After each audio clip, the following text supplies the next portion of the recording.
Good afternoon, everyone. The November 7th, 2023 regular council meeting is called to order at 4 o'clock. Council would like to acknowledge the Ucluelethat on whose traditional territories the District of Ucluelet operates. Audience members and delegates are advised that this proceeding is being video recorded and broadcast on YouTube and Zoom, which may store data on foreign servers. Are there any late items? Seeing none, may I have a motion to approve the agenda as presented? So moved. Councillor Hoare. Second. Councillor Kennington. All in favor? None opposed. That carries. The October 23rd, 2023 regular council meeting minutes are on our agenda for adoption. Are there any errors or omissions? Seeing none, may I have a motion to adopt the agenda as presented? So moved. Councillor Kennington. Second. Councillor Mafty. All in favor? None opposed, and that carries. We have one delegation this afternoon from Pacific Rim Home Development Cooperative. Please limit your presentation to 10 minutes, if possible. It's looking very interesting.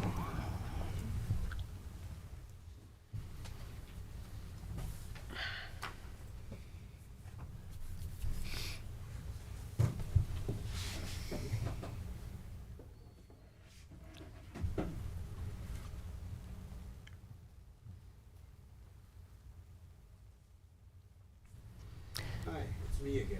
I'm Louis Rouleau, Ucluelet resident since 1999. Is your microphone on? Oh,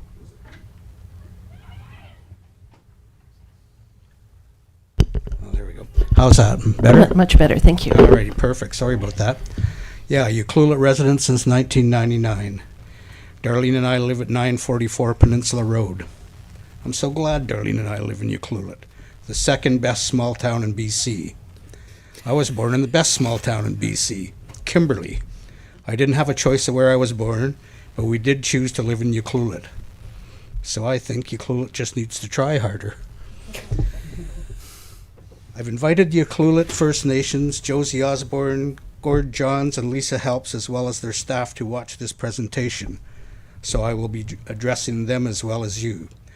I will be quoting them from the letters of support they already sent to PACRIM concerning the Affordable Housing Planning Grant, which Pacific Rim Housing Development Cooperative received.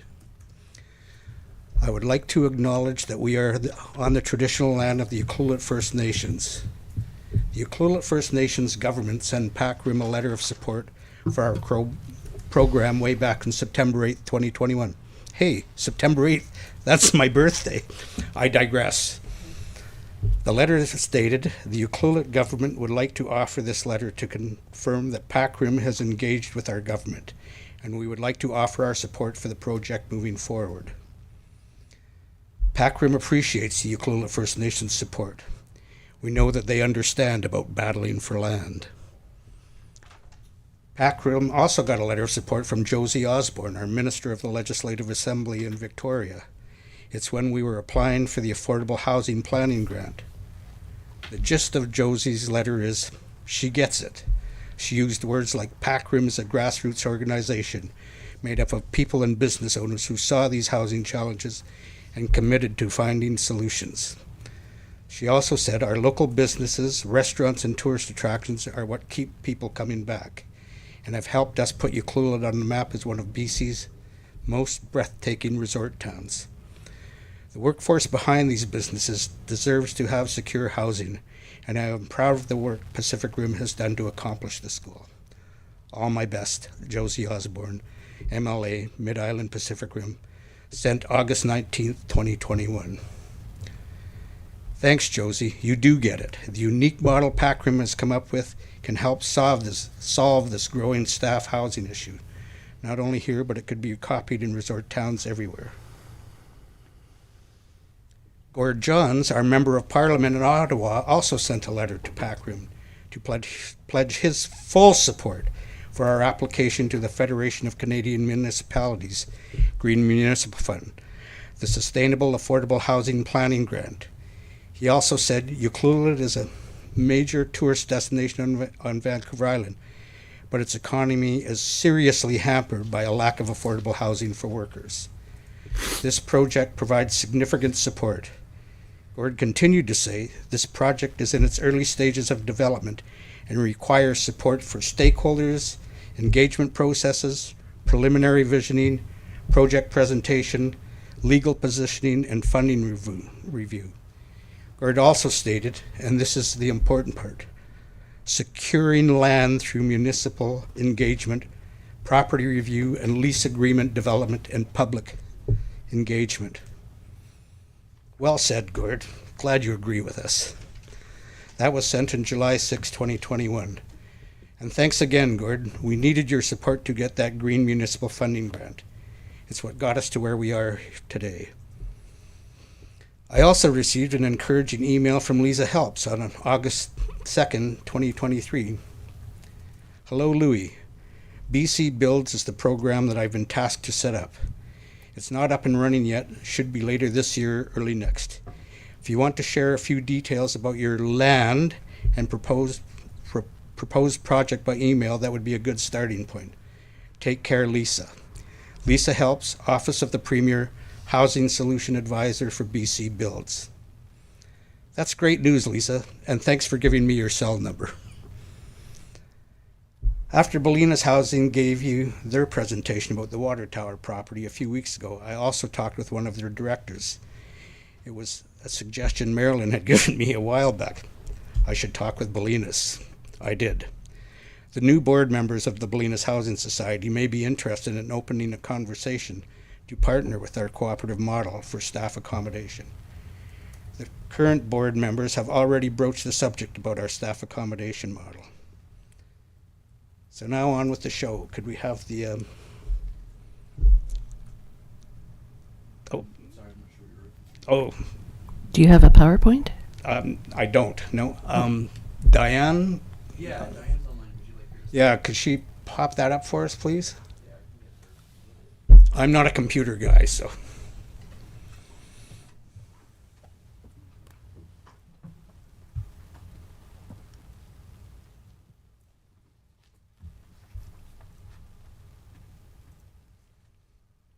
Do you have it, Randy? Do you have it handy? No?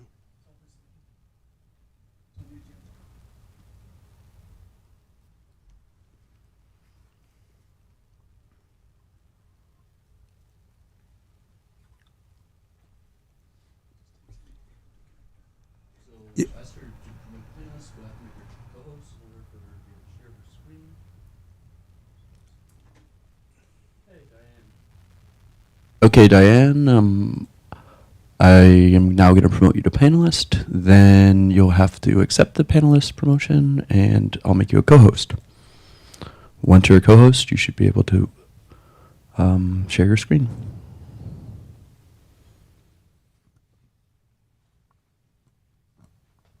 So this concerns your conversation about the density. So this is what we've come up with for a 40-unit building on the tower, water tower hill. So you'll see what our present. Ms. Harskamp has her hand raised. She's declined the promotion to panelist, so I'll allow her to talk now.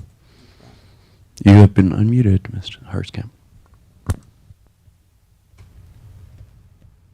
Am I able to share the PDF? Yes, you'll just have to allow me to promote you to panelist. So when I request that you be promoted to panelist, you have to accept that request. So I promoted you to panelist. Here we go. Now I'm going to promote you to co-host, which allows you to share your screen.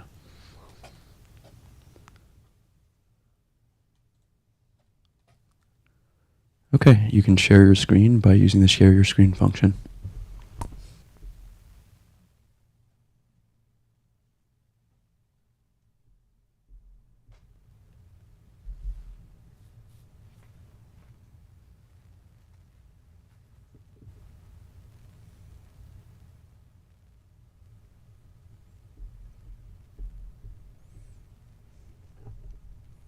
Sorry about this.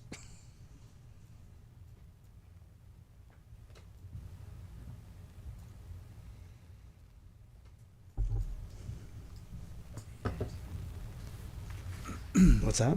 That's the water tower right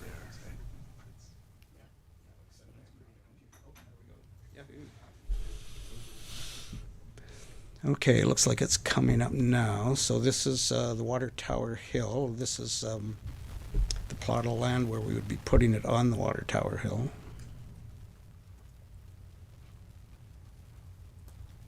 This would be it in place. Just speak into the microphone, Louis, please. What's that? Oh, there we go. Yeah, please. Yeah, so this would be, so there's a picture of where it would be on the Water Tower Hill and behind the existing apartment building. So it would be right close.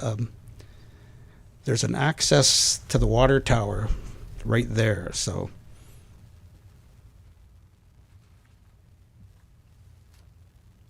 You can see where the bike park is, and there's a road that goes right to the water tower from there.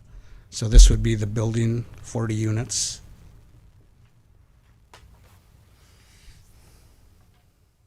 So there'd be 4 3-bedroom suites, 12 2-bedroom suites, and 24 1-bedroom suites. It would be 2 floors.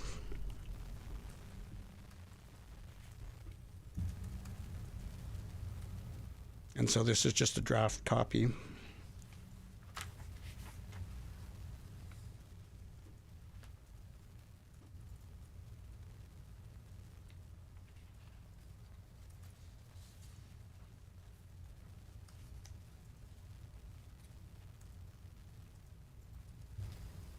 And I'm sure we could send this to you if it works out well. I think all of this is in our council package. Okay, perfect, good. And it also mentions the possibility of a 3-story apartment complex. Yeah, I guess you just designed it so they could put another story on, but yeah, I'm not sure. It says that would add an additional 20 units, so Yeah. it would be a total of 60. Yeah. But 40 if it's a 2-story. So here we are. By now you all know about Pacific Rim Housing Development Cooperative. You all know the challenges our Ucluelet small businesses and service providers are dealing with concerning staff accommodation. This is way different than the affordable housing issue. I'm not a big fan of developers promoting affordable housing and then they walk away with large profits. So now as our Ucluelet elected municipal government officials, it's up to you to decide. Are you going to join our Pacific Rim Housing Development Cooperative members, our Ucluelet First Nations, our provincial MLAs, and our federal MP? We need your support by leasing us the land to make this happen. You've seen our asks. Oh, should be in there. So what we're asking for is a 1-year lease for the water tower property so we can move forward to properly plan for the next 99 years. Pacific Rim truly wants to deliver what we have been promising our community for over 5 years. Or we can keep kicking the can down the road and hope the government won't change, or we can hope that this pool of available government funding, which will be highly contested by hungrier and better prepared communities with more resources, doesn't dry up. Or are we going to work together and try harder to give our small businesses and service providers the advantage they need to hire the best and the brightest? Thank you. Thank you, Louis. I'm really pleased that your group paid attention to our comments about the density at the last meeting with Bolinas, and because this proposal is a million times different from what you previously proposed to us. Yeah, no, it is. Well, you had the density concern, and hopefully this addresses it. Yeah. Do council have questions for Mr. Rouleau? I'm not answering any questions.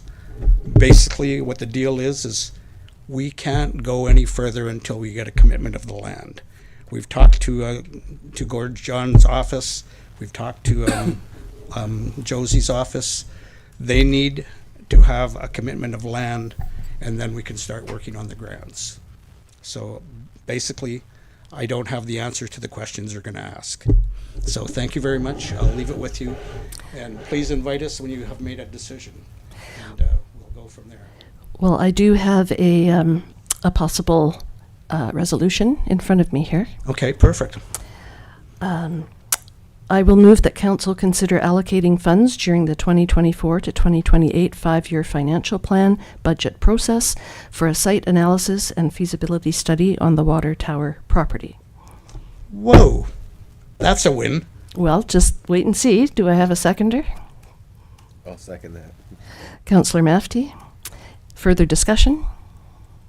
Do we have any idea ballpark costing on something like that? Mr. Gregg? It's through the mayor. That would be what we, if this motion were adopted, that's we would do some groundwork to bring that to the council discussions, to talk to the consultants. There's groundwork that needs to be done to test the feasibility of the site. We've had a couple of groups who've made requests to use the site for affordable housing.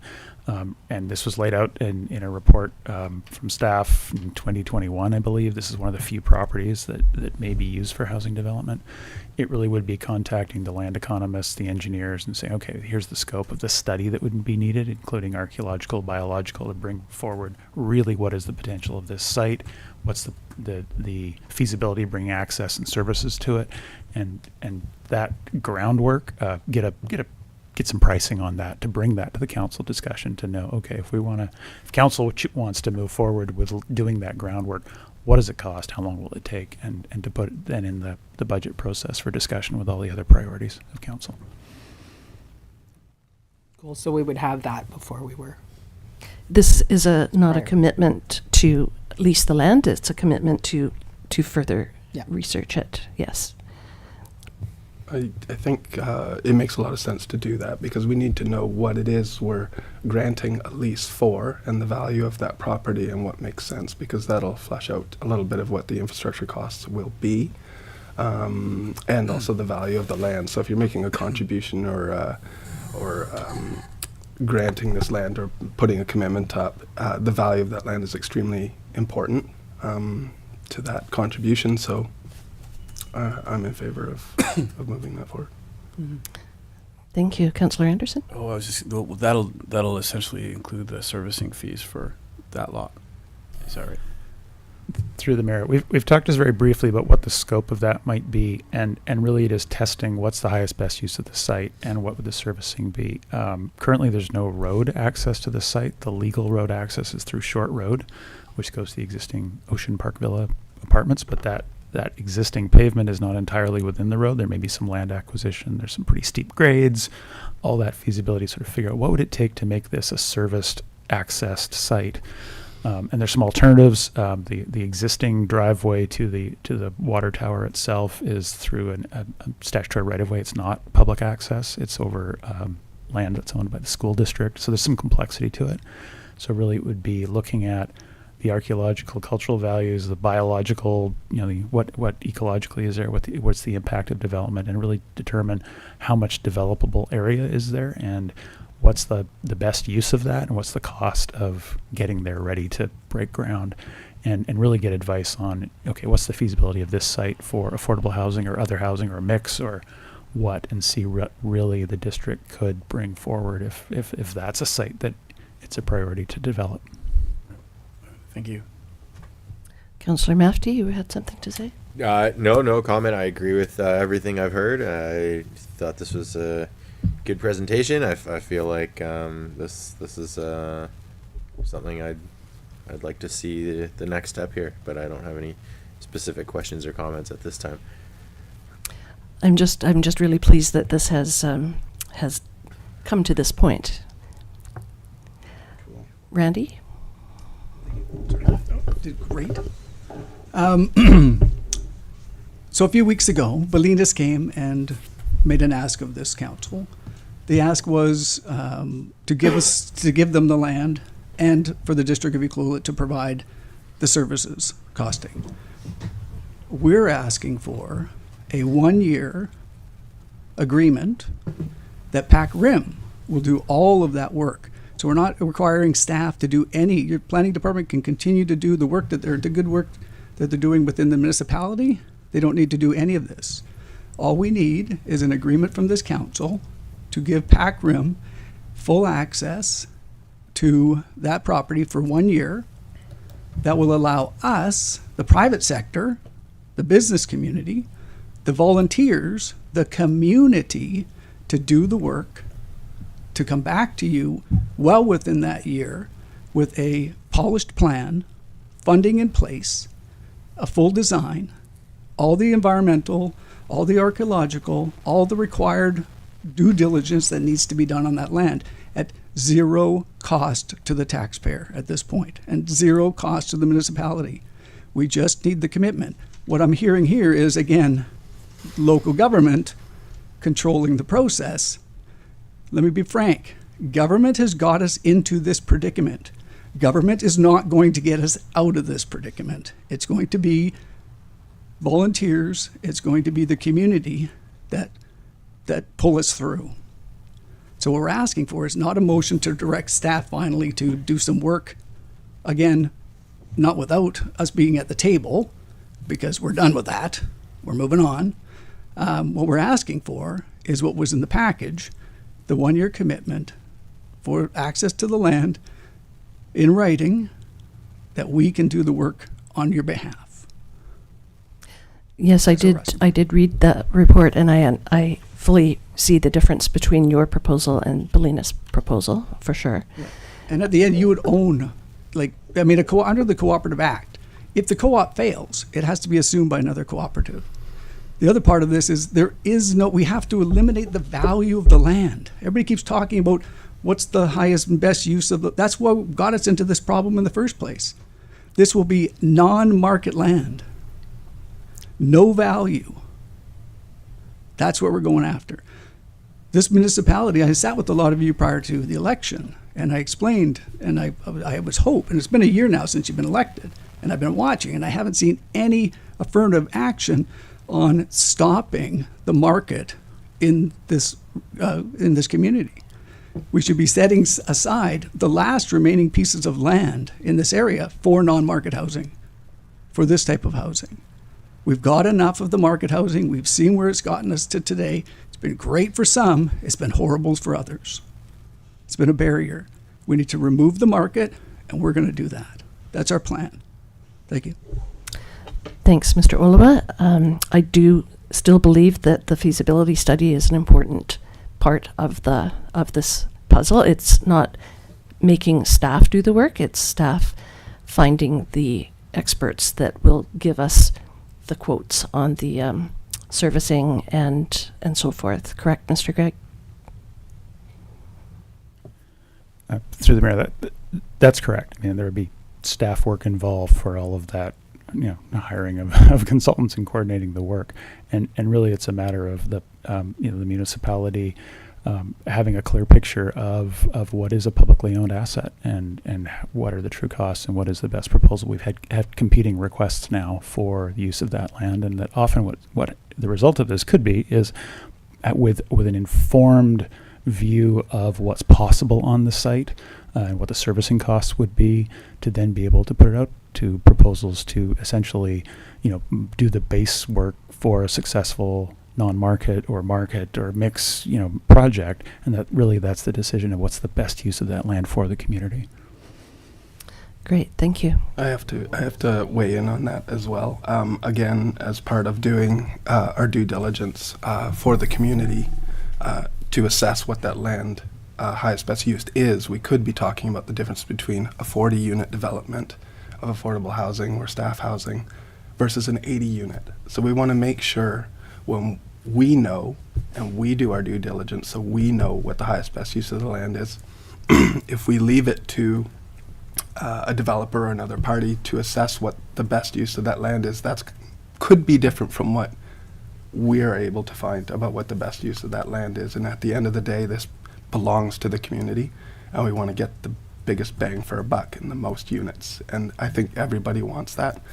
So once again, I think what you're proposing makes sense to me. What's the turn? This is a question, I suppose, to the planning department. I don't know who you're representing when you sit in that chair, but I'm going to direct it to you, Mr. Gregg. What's the turnaround time on the resolution that the mayor has made here? How quickly can we expect a report back? I feel, before you give me your answer, the reason I'm asking is I feel certainly in what I've seen from Pacific Rim, they've come to us time and again. We've given them all manner of feedback. It seems to me that they've taken a lot of it to heart. One of the complaints that I've heard from them time and again is that, this expression, the can's getting kicked down the road, and I'd like to at least have a very clear understanding of what is the timeline that we're talking about, so that we can give the proponents a clear understanding of where we're at. Certainly, through the mayor. So currently, there isn't a project in the budget. There's no funding set aside for hiring an engineer and a land economist or biologist or an archaeologist and doing the site analysis of that district-owned piece of property. It's something that was laid out as one of many options in 2021, and other we have been working on other housing projects and other things that have been in the budget. So this motion would put it in for council's discussion for the 2024 budget. It could be something that council, if it's seen as a high priority, could look for early approval to get started earlier. But that's the time frame. It would become during the budget process, council looks at potential projects. There's the core budget and then the capital projects, and this would come forward as one of those with a dollar figure on it, a time, and some description of here's the details of what that project would be, because council has to weigh what are all the other things that are competing as priorities, and ultimately then the decision on timing is really in council's hands. That could be something that could be rolling early in the new year with an early budget approval, or in the balance of things. Again, is that something that is now, later, that really council's in control of that. And we start Thank our you. budget process in December, so it could be very early in the new year that some money is set aside for this. Can I ask a follow-up question of the proponent?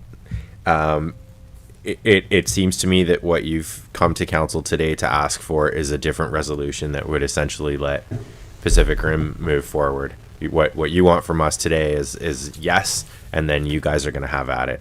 What would your timeline be, and is there any market advantage to waiting and letting the district do this preliminary work and sharing it with you? Presumably, this information is useful to everyone, and the more accurate it is, the more useful it is. Is there any disadvantage that you see to letting the district do it and having the results out there for you to share the same way that you would vice versa? Can you guys do it much faster?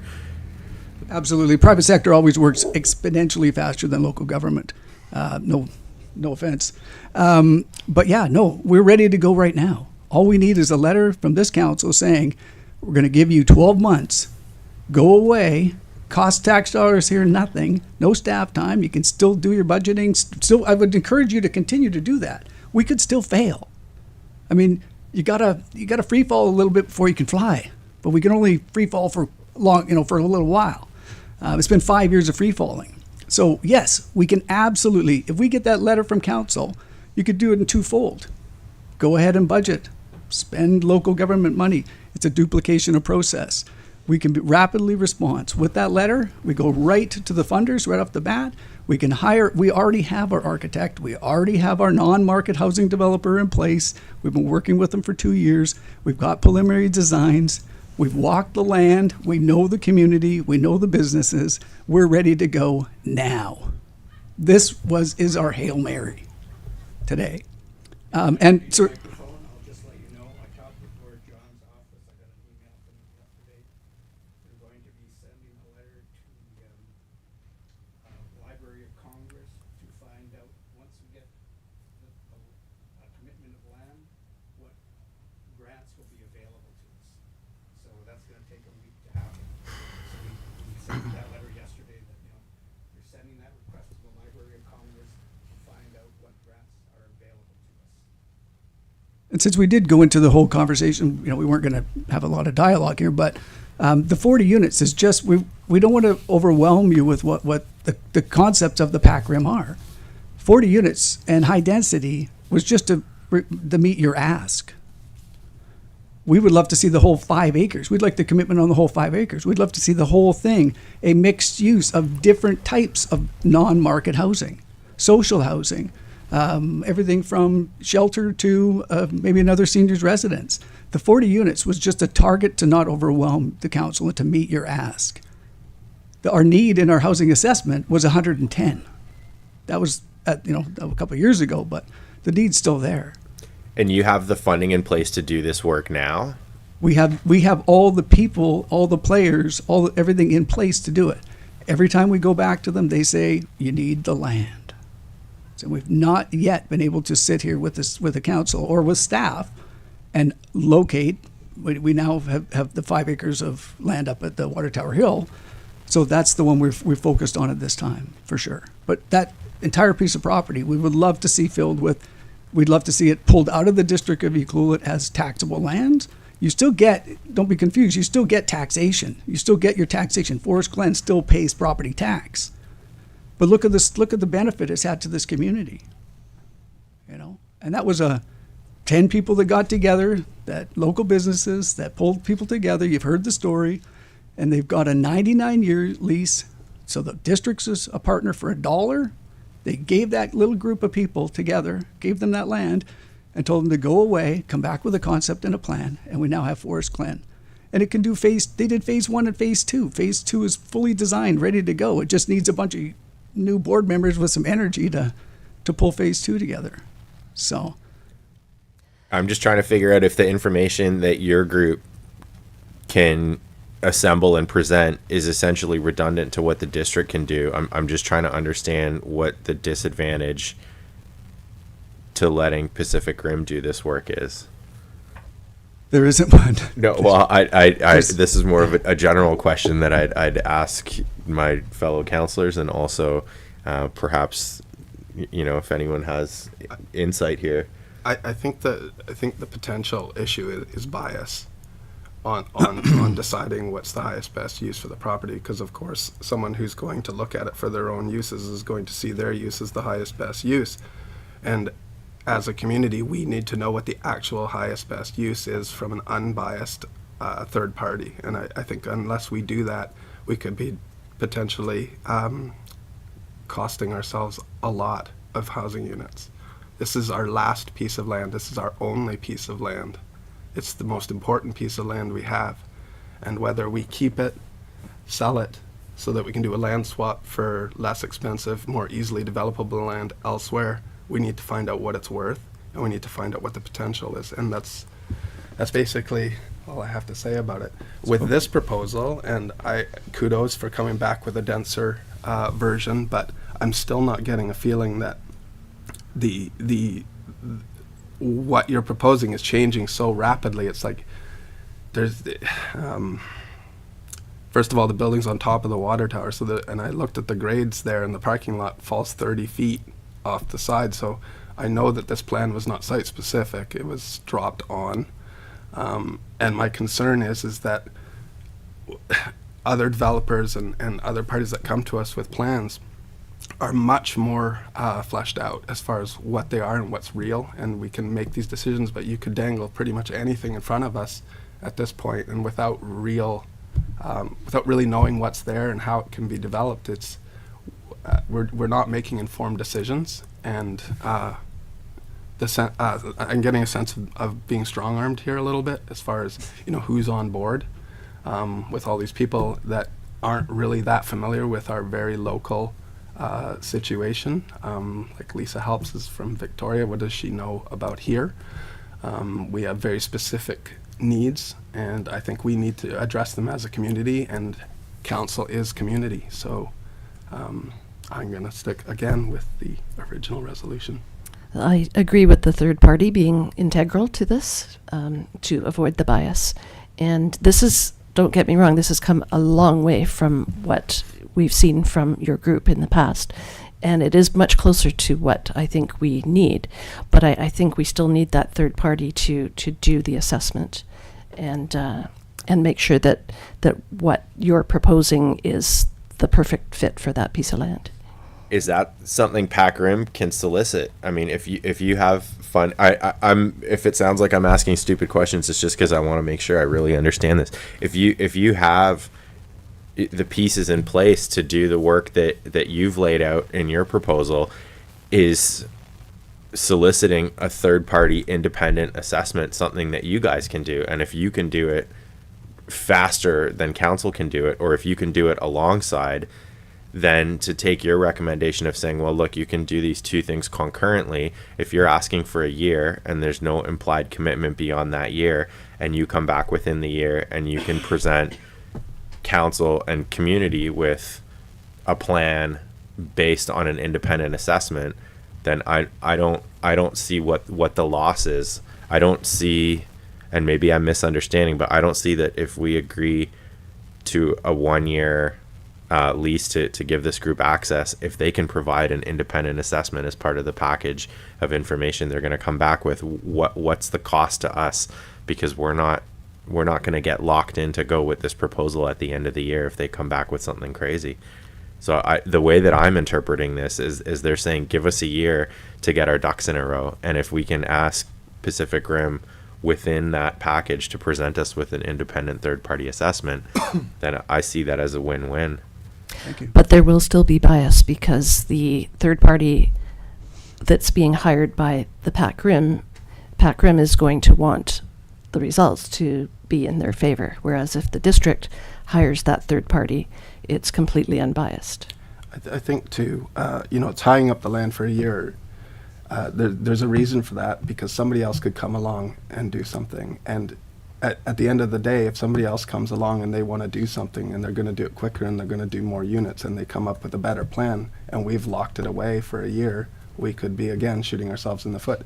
It's first person to the finish line in this. We can't afford to drag our feet on anybody coming to us with a viable proposal. But there is the groundwork that we need to do. And the planning department will do a good job, I'm sure of it. Well, the planning department will be hiring the experts, right? Yes. Yes. We just haven't had a lot of success. Sorry if I could. Understand the district has tried several social housing projects that have all fallen through. No, Not really. we've applied for grants and have not been successful, but it's because they're oversubscribed. Yeah. So we're just asking for the same leeway. And again, it's a 1 year, no obligation, no financial cost to the district for Pac Rim to do the work. And at the end of the day, we will do, at the end of the day, it's still a development. So you're going to have the same engineers are going to look at the land and say what's developable, what's not developable. Your services need to go here. Your water, this is going to work or that's not going to work, and what is and what isn't. So why not let Pac Rim do that work for you? Because I feel that the district, well, it'll be a vote of council, but I feel that the district should be in charge of that. On top of that, developers, whether they're nonprofit, whoever they are, they come to us with a real plan, and I still don't feel that they've come to us with a real plan. A lot of due diligence needs to be done, and it costs money. Yes, it does. I'm doing projects right now that are very similar. The land isn't even owned, and there's significant investment to come up with something that really works, so that when it comes in front of council, we have all the information we need to make a decision. And I feel like we're being asked for a decision without the information to back it up, and I don't think that's fair. I hear that, and I don't disagree, but I also hear from the proponent that they're at this point being held up in what they're able to do if there's not a commitment of land, because the people funding them are saying, well, if you guys are just playing pretend, you're wasting our time. Is there a way that we can make this access available to you without precluding another developer? Like, can we give your group access to the land unfettered, without locking it up, in the sense that you would have as much right as anybody else? And so if someone shows up 6 months down the road with a shovel-ready project that's locked and loaded and the community loves it, that we don't have to turn them away. does that still work for you? Like, I'm trying to find a compromise because Absolutely. I hear both sides here. I But really they do. need that letter, I think, right? They need It's that- the letter that they require that gives them access for 1 year to that land in order to apply for the grants. And a year goes by pretty fast, pretty fast. And I mean, Bolinas' ask was, and so we've got an organization similar to Pac Rim, a local social enterprise group that got together. It took them 6 years to get off the ground. Let's remember that. We're only on year 5, so we understand their struggles. They have been successful now, but economy of scale as well. But yeah, the 40 units was just to meet your target. We envision this development focused on employee and employee housing for businesses as the first development, the first building. We're still looking at partnerships with Bolinas as well. Maybe Bolinas wants to do the social end of it, the housing for the missing middle. They've got a great administration service organization already in place. We may be able to access them and save costs for our cooperative. Have everybody go through their administration, sharing costs. But we can't just tie up this land for a year because there may be options that you have. Anybody else that comes in is going to have to go through the whole process. Yeah. Yes, but the motion that's on the floor right now is to get that groundwork done so that we know exactly what it's going to take to develop that piece of property. So I think it's the middle part of, and you've come a really long way. Don't get me wrong, you have, and this is the best proposal we've seen from you, but it's still not complete, and so we need these details first sorted out. Any other comments from council before we take a vote? No, I do want to offer encouragement because I do feel like you are listening to us, and it has come a long way. It's just, it is the process, and it needs to be fair. And I encourage you to keep going. And my initial reaction was very positive. I was like, okay, now we're talking, right?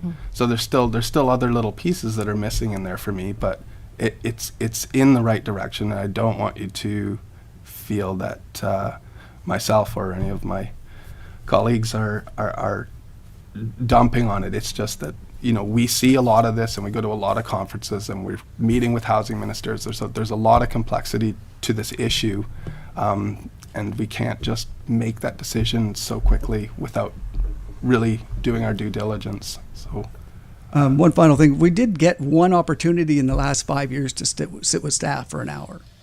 And we were told at that meeting that if the District of Ucluelet had a piece of land that was going to go up to become available, it would have to go to RFP. How about putting it up for a process that says the District of Ucluelet, let's say within 30 days, the piece of land's there, you guys know you want to do something with it, it's sitting vacant, you've got nothing on the table for it, put out an RFP for in 30 days, somebody comes back with a plan, and Pac Rim will come back with a proposal, as well as everybody else that comes forward with the plan for that 5 acres, and may the best project win the RFP. Mr. Gregg, can you speak to the process of an RFP? Through the mayor, we'd recommend that the kind of groundwork of understanding what's the feasibility and potential of the land is base work for exactly that providing access to public lands for non-market or a mix of housing. An open competitive process is always best, and that this would be sort of groundwork to understand what is the true servicing cost, to allow for a clear and open and true assessment of any proposals that do come forward, and to know what the potential is, which to sort of put it out there. And then it may well be, and that there's more than one development site on that piece of land, that if it can be serviced, that there could be multiple entities, groups who end up taking on a piece of it. But we need to do some groundwork to really understand what it is and what's the total cost. Still, it seems like it's a bit of a waste of time to spend money on something when you don't know what's going to be there. I mean, the size of your pipe, whether it's going to be 40 units or 400 units, is going to change. So if you spend money on feasibility study now on servicing, you don't know what you're servicing. Okay, so from 10 minutes, it's now been 45 minutes. Thank So you. if you don't mind taking a seat. Any other comments from council before we take a vote? I see both sides of it, and I can understand and empathize with the frustration of a process that doesn't have a clear end date. I appreciate what we've heard from district staff saying, ultimately this is council's decision if it comes back to the budget process. I think the way that I see it, if I imagine myself on either side of this issue, I find myself looking for the same thing, which is a clear and timely point at which there could be a next step. And so I kind of like the idea of, I don't want to say a deadline, but my knee-jerk reaction to a 30-day window or a 60-day window or 90-day window is that it moves us forward. It sort of propels us forward. I don't like hearing from the proponent that they feel that they're just sort of being endlessly delayed. And as someone in the community who would like to see a project like this, even if it's not this particular one, I want to see these needs addressed. I don't like the idea of, well, it's a priority, but we don't know exactly when we're going to be around, when we're going to get around to it. And so I'm wondering if there's a way that we can either recraft this resolution or make a follow-up resolution or something that would give us a clear window that we can plan around, because I do feel like we're just sort of in limbo on this one. So once we start the budget process, we can move this particular one ahead of others, if council so wishes, to give it a priority. I can't give you a 60, 90-day window exactly, but we can definitely prioritize this particular piece of action that we need the third-party information from. Okay. I think unfortunately legally you need to remove that bias, just like the pharmaceutical industry. If you had like a biotech company pay for a third party to do a study on a drug, it would ultimately fail at the end of the day. It has to be an impartial third party government. And I know that's a slow process, but we would have to look at that. I just think there's no way around that step, as far as I know. Exactly. All right, no further comments. We'll call the question. All in favor? None opposed, and that carries. Thank you. And thank you for your presentation.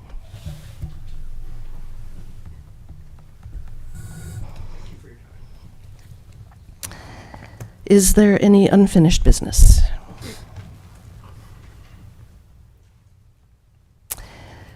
Seeing none. Our first report item is 7.1, Development Permit for 1020 Tyee Terrace. Our Director of Community Planning will provide a brief overview of the report, then the applicant will have an opportunity to address council. Mr. Gregg. Thank you, through the mayor. Perhaps Mr. Rotenberg, if I could have access to share my screen here. Oh.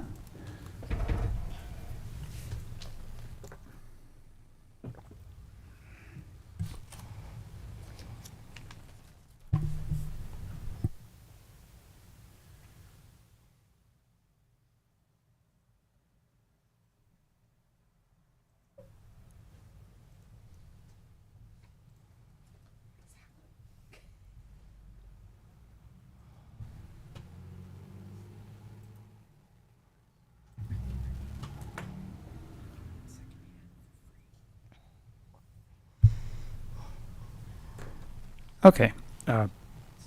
So this is a development permit form and character for the property at 1020 Tyee Terrace.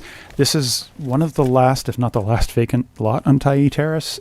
Council over the years has seen numerous development permits for these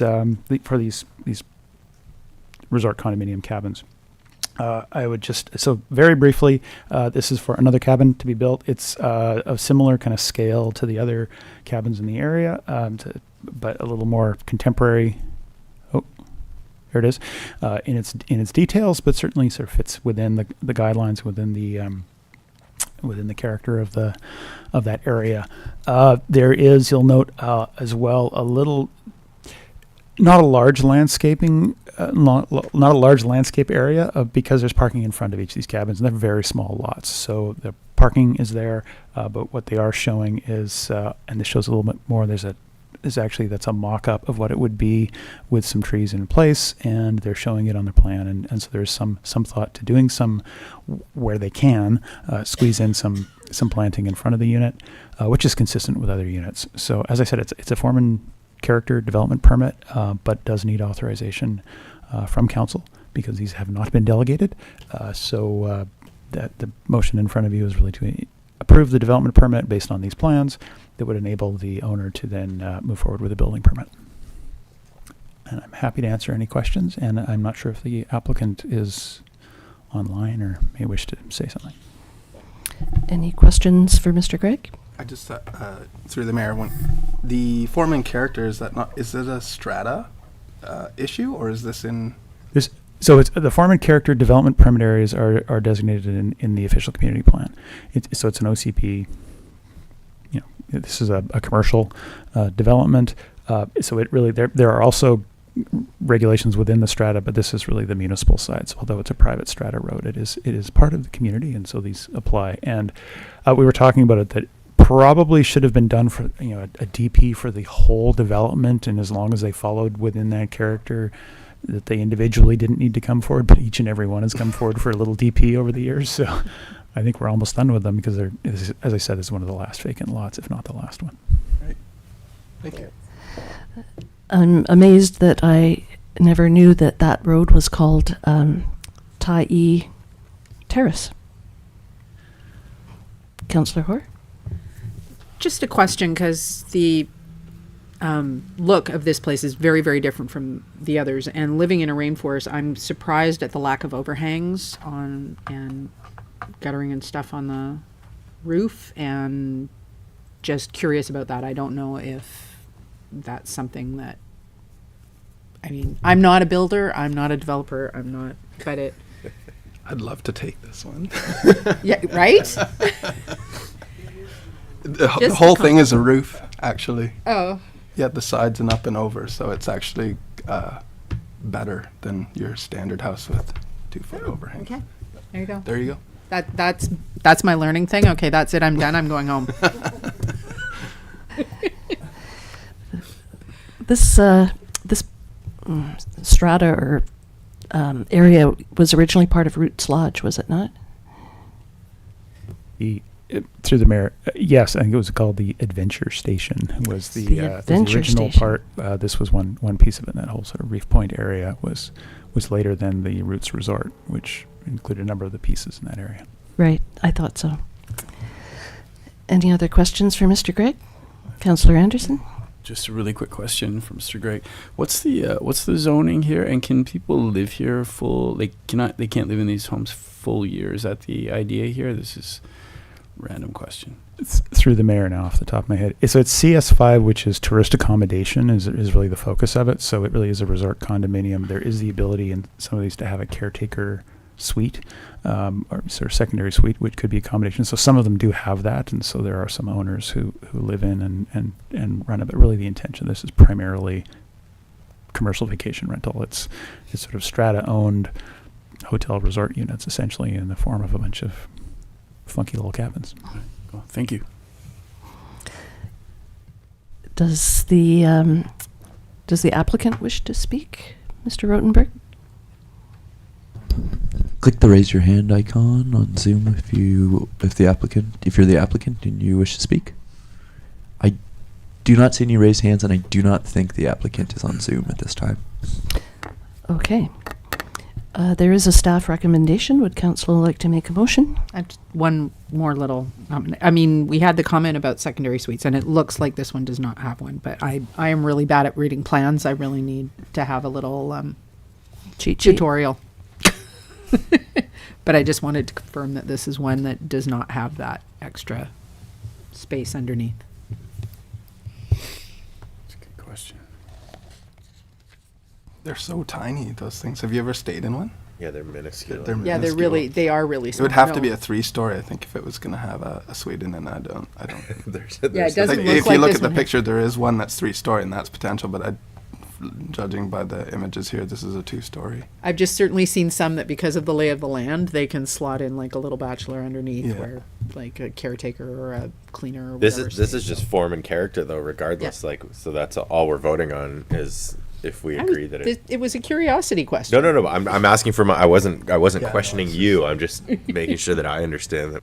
It's on page 32 and 33 of the agenda are the floor plans. You'll see there's 3 levels shown. Some of them the owners, retain them and use them for personal use, so not necessarily caretaker because it's managed as a really as a commercial entity. That some of them don't have a suite and don't have a caretaker, and some of them it's a little bit of a mix there. Yeah, there is a head office with a front desk, so to speak, and Correct. cleaners and all that kind of stuff. Would council like to make a motion? I can do that. Okay. I'll move the council authorize the Director of Community Planning to execute and issue development permit 23-08 for the property at 1020 Tyee Terrace to allow a single-unit resort condo building and associated landscaping. Thank you, Councillor Anderson. Seconder? I'll second that. Councillor Kennington, any further discussion? And just looking in the background here, it says the application is for a single unit resort Yeah, condominium that's building. so there must not be that secondary. Well, it's a single-unit resort condo. And Oh, it so would, it would have to say that if it was 2 units. even if one was not being nightly rented? Well, the application is for a single unit. Yeah. So then it must just be a single unit. It must just be the way the. Uh-oh, what have I done? This is because you speak planning, right? You see, me, I'm like just whoo straight over my head. Well, I assume that it could be multiple units, but only one unit was resort condo. They're That's- not allowed to build the bottom unit. They only can build the And If I can Has to clarify. float. Okay, which does not through, meet the. through the mayor, I may have Floor confused things. There are 2 floor plans showing that, but it's actually duplication because they have a furniture layout. So I was reading the plans as there's a small suite because we've seen that, but it is a 2-story building and it is 1 unit. There isn't a caretaker. I was misreading that extra floor plan. So my apologies. Got it. 1 unit, 2 bedrooms. I got it. Okay. Any further discussion? Now that we've thoroughly confused everybody, I think Yes. we should vote on We this. should vote. All in favor? None opposed? That carries. I like the idea of it all as a roof. That's it's a cool visualization. Thank you for that, Ian, by the way. The next report item is 7.2, Environmental and Development Permit for 348 Pass of Milford. Mr. Gregg will present, and then the applicant will have an opportunity to address council. Thank you, through the mayor. This is an environmental development permit. So the property, the overhead there, it shows that it's right at the end of the Pass of Milford Place. And this shows, again, it's where the black arrow is on the left of the screen, shows it extends down right onto the shoreline. So there's 2 environmental development permit areas. One is the marine shoreline DP area, which is really the subject of this DP and the work that they're doing. Up at the top of the property is also a riparian area, which is not really affected by what they're proposing here. So, and they have had an environmental consultant review the property and the impacts and make recommendations, and that forms the basis of the development permit. So really, this is from the biologist's report where they're identifying the structures they're proposing to build are really highlighted in the red color, going down towards essentially to provide access to the shoreline. And the conditions of the development permit as drafted really reflect and commit them to the recommendations of the biologist.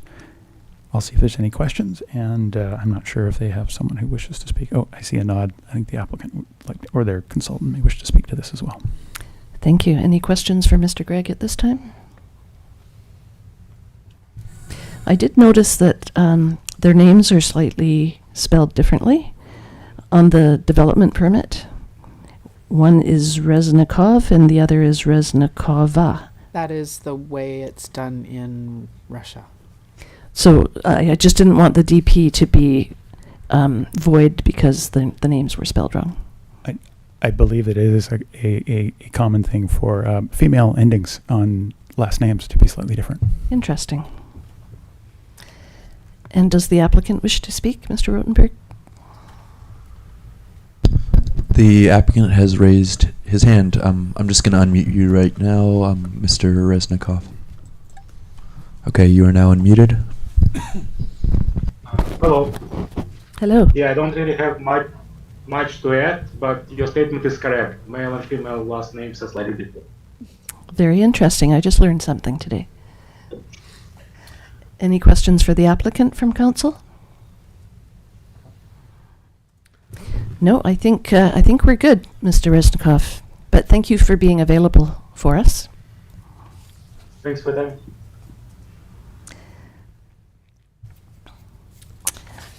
I have a quick question. I understand that this technically can be built.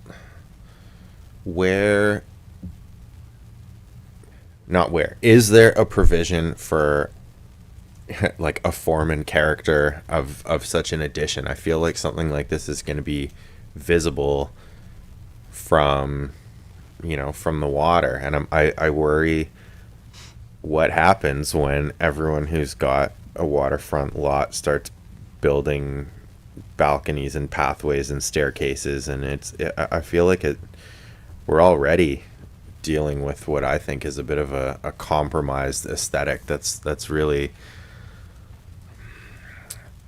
I don't know. I don't like the idea of all of these lots extending like as far out as they physically can.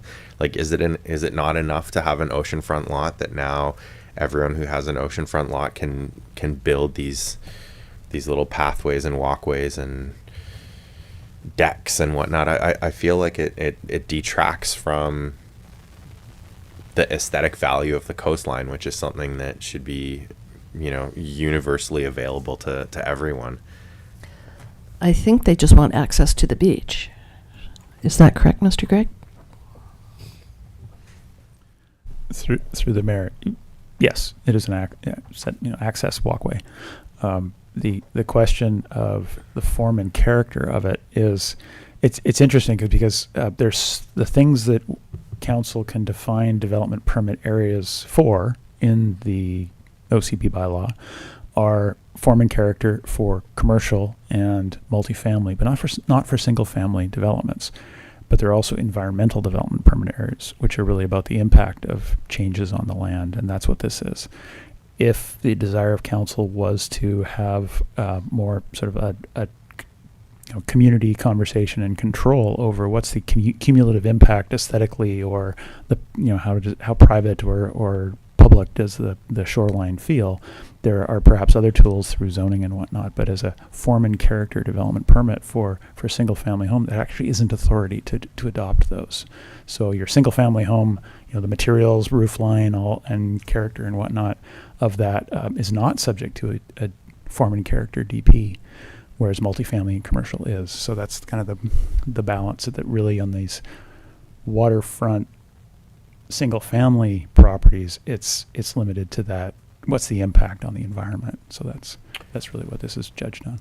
Yeah, on that note, so I read through this and I feel like this isn't a failure of the environmental impact assessment process, but it really considers the immediate physical impact, and it doesn't consider the impact of disturbance through increased accessibility. And I know this is a huge problem in Tofino. We've done with the Raincoast Education Society and partners, we've done many years of work, and one of the main causes of the overall degradation of the quality of the habitat there isn't necessarily the construction of physical objects. It's increasing the accessibility and the number of people and the amount of disturbance. And I feel like this is certainly here, this photo 3, and I'm familiar with this area. This is, I don't know that this is an area that's going to benefit from, increased accessibility. And I understand that, this gentleman and these two people, they own the lot, but I don't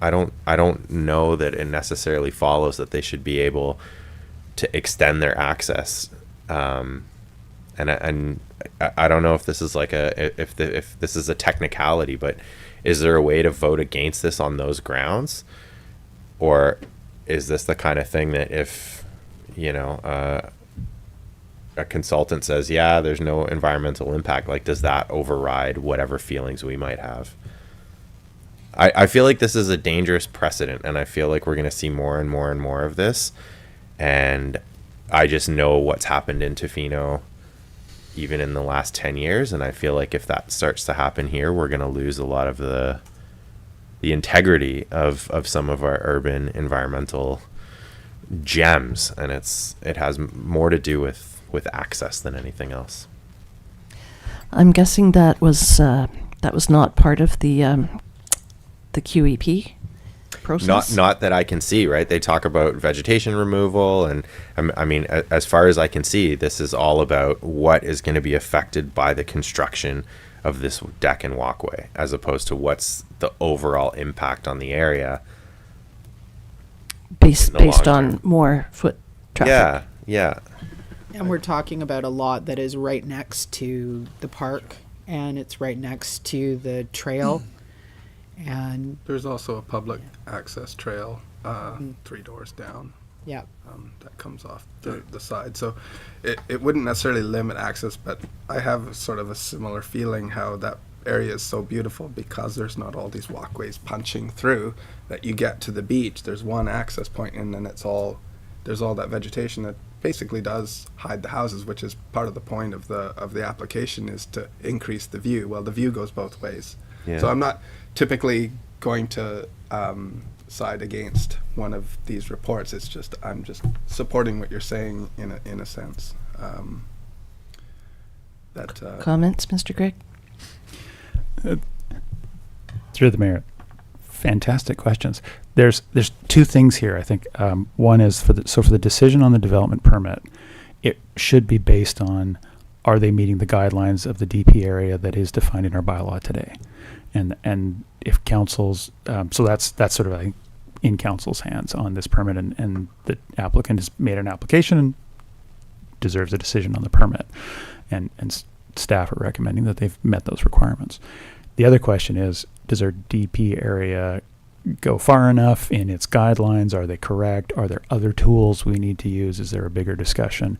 Our official community plan acknowledges and sort of looks at the long range development of the community, and it's very different where you have new developments, new subdivision, new lots being created, as opposed to ones that exist today on the waterfront.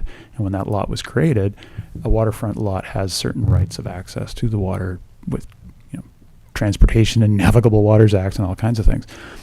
So that is something to consider. But if council wanted to look at that, our OCP acknowledges we've got development permit areas for the marine shoreline protection. That's new as of 2022 and is a great step. Is it perfect? No. It acknowledges we need to do more work on identifying things like biodiversity and cumulative impacts, and may change and tweak and update those guidelines or use other tools. So it can always be improved. But so there's just kind of two situations of, in the bigger picture, maybe we need to look at this as a community and a more of the overall picture of how are we affecting the shoreline, both on the inlet and the outer shore. But also today we have an application that really is under the existing bylaw and guidelines that they're facing. Probably not the answer you were looking for. But No, I mean it is, but I'm still left with the decision of, me personally, like how do I grapple with approving something that I don't think is right, that the next logical step would be, okay, well, how can we formalize that it's wrong? And it's basically, preemptively grandfathering somebody in. I think it means that there's work for us to do if we want to make changes to applications like this. But currently, this one meets all the requirements of the OCP and the QEP as well. So, Can I mention this? sure, Councillor Anderson.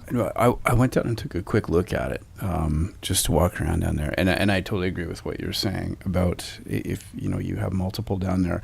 It's interesting that there isn't multiple down there. Like, most people haven't done that. They've stuck with that trail where almost most people in the Pass and Milford area use that public trail that goes down.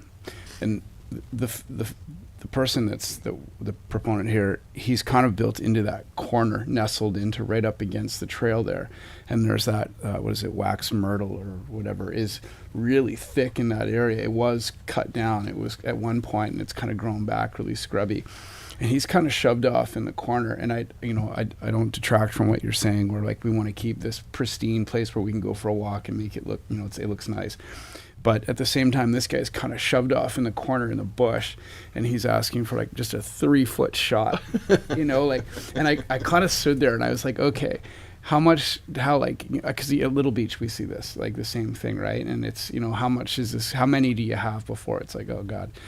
In this particular case, I didn't think it was too bad. And I kind of stood back and looked, and I thought, this guy's kind of shoved off into the rhubarb here, and it would give him just this little tiny gap through that bush. And that's personal opinion. Like I didn't think it was too intrusive for my thoughts, but I know you're a biologist, and you have a different lens for this, so I don't want to. I wouldn't even say for me it's like a biologist thing, but like when I lived in Victoria, there were lots of these little beaches that I would love to go to up around Oak Bay and stuff, and they're these beautiful beaches, but they have no, like, there's almost no pleasure going there because it's like a million ramps and stone walkways, and like it's all been just so modified. And I mean, if I had the wherewithal to buy a property like this, my feeling would be like, I want to enjoy the natural value of it and preserve that as something that everyone can enjoy. And it's not for me to tell other people what to do, but I do have a problem saying like, yeah, go ahead and do this that is going to detract from other people. If it was, I want to clear shrubs for the view, I'd say that's fine. I mean, it's your land, your shrubs, unless there's like an eagle nest or something. But it's the construction of this like ancillary walkway that just, it's like, it's not close enough. You don't have an access 100 meters away. Like, I don't know. But that's not necessarily grounds to oppose it from what I can see. No, I like I said before, if there could be more work that we have to do if we really feel that this needs to be addressed for future developments. All right. Yeah, fair. Any other comments? All right, there is a recommended motion.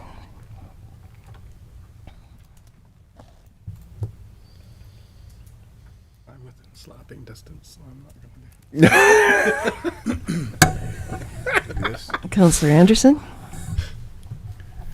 I move that council authorize the Director of Community Planning to execute and issue development permit 23-07 for the property at 348 Paso Milford to allow a 3-foot aluminum walkway / stairway, a 12-foot by 12-foot deck / patio, and limited vegetation removal to improve the view. Do I have a seconder?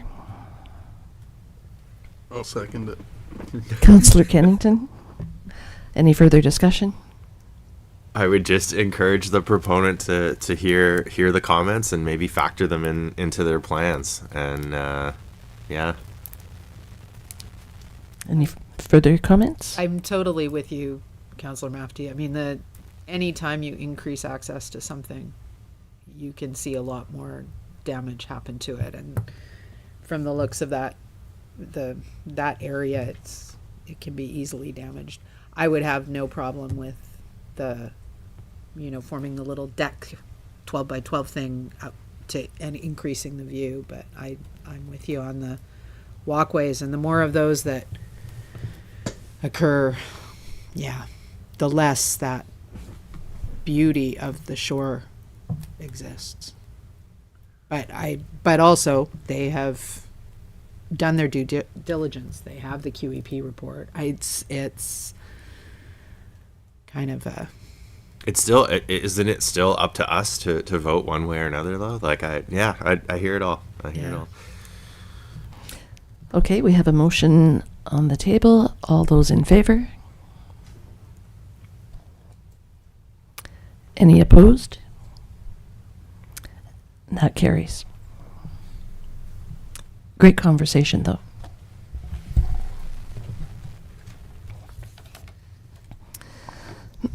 Report item 7.3 is Harbor Walkway, resolution of support. This report will be presented by the Director of Parks and Recreation, Ms. Fortune. Welcome. Thank you. Pathways. Guess what? You get to talk about again. Timing's everything, eh? Good afternoon, Mayor and Council. Before you have a recommendation to support the submission of the Harbor Walkway Management Plan and Parkland applications for the Frank Counter application to obtain Crown land tenure on the inner boat basin and the area that goes from Water's Edge's parking lot to the gazebo. So by way of history, this project has been endorsed through the Resort Development Plan, as well as it's one of the objectives through the OCP. The intent is to get the application in so that we can have a Crown land tenure, so that we can then put together a project plan for this, and where we create a safe pathway for both people and the environment in the area on the inner harbor. And so that we're also currently engaged with the Ucluelet government on this project to ensure support, and if required, mitigation for measures will be included in the actual development plan for the RFP for the project itself. And I'll leave it there, and do you have any questions? And this is just the first step in many. Thank you, Ms. Fortune. Yes, this has been on the books for a very long time. A little bit. We've got funding for it now, which was a big part of the resort development plan. We hadn't had previous funding. That's great. And I couldn't see in the report what material is going to form this pathway. It's not That's a, something. not yeah, a boardwalk, right? Sorry? It's not a boardwalk? Because No, probably. yeah, we had a partial boardwalk kind of Yeah. that deteriorated really badly, so. Yeah. And one of the things when we look at the final project plan, which will come back to council before we do the RFP, is the types of materials and form and function as well. We're probably looking at more maintenance-friendly boardwalk, like stilt area that the water can go through and still provide a good walking path. Great. Any questions for Ms. Fortune? Councillor Mafty? I don't have any questions. This is just a comment, and it's basically the same comment that I made to the previous proposal. I'm in the small craft harbor. I actually like to moor, so my boat is facing that little mud flat because I love to watch the shorebirds that come and land on it. And I can tell you that there is a very strong correlation between the times of the year when the units at Water's Edge there are fully occupied, and a lot of people come onto that mud flat and they run around and they goof off and they run their dogs and they enjoy the scenery and they do all the things that people do when they come to the shoreline. And I think that there's a section in the supplementary material that says, oh, well, we don't anticipate that this is going to have any negative impact. I just don't know that we need more and more and more of these walkways and these paths. We have the Wild Pacific Trail. It's fantastic. We have this is just something that I feel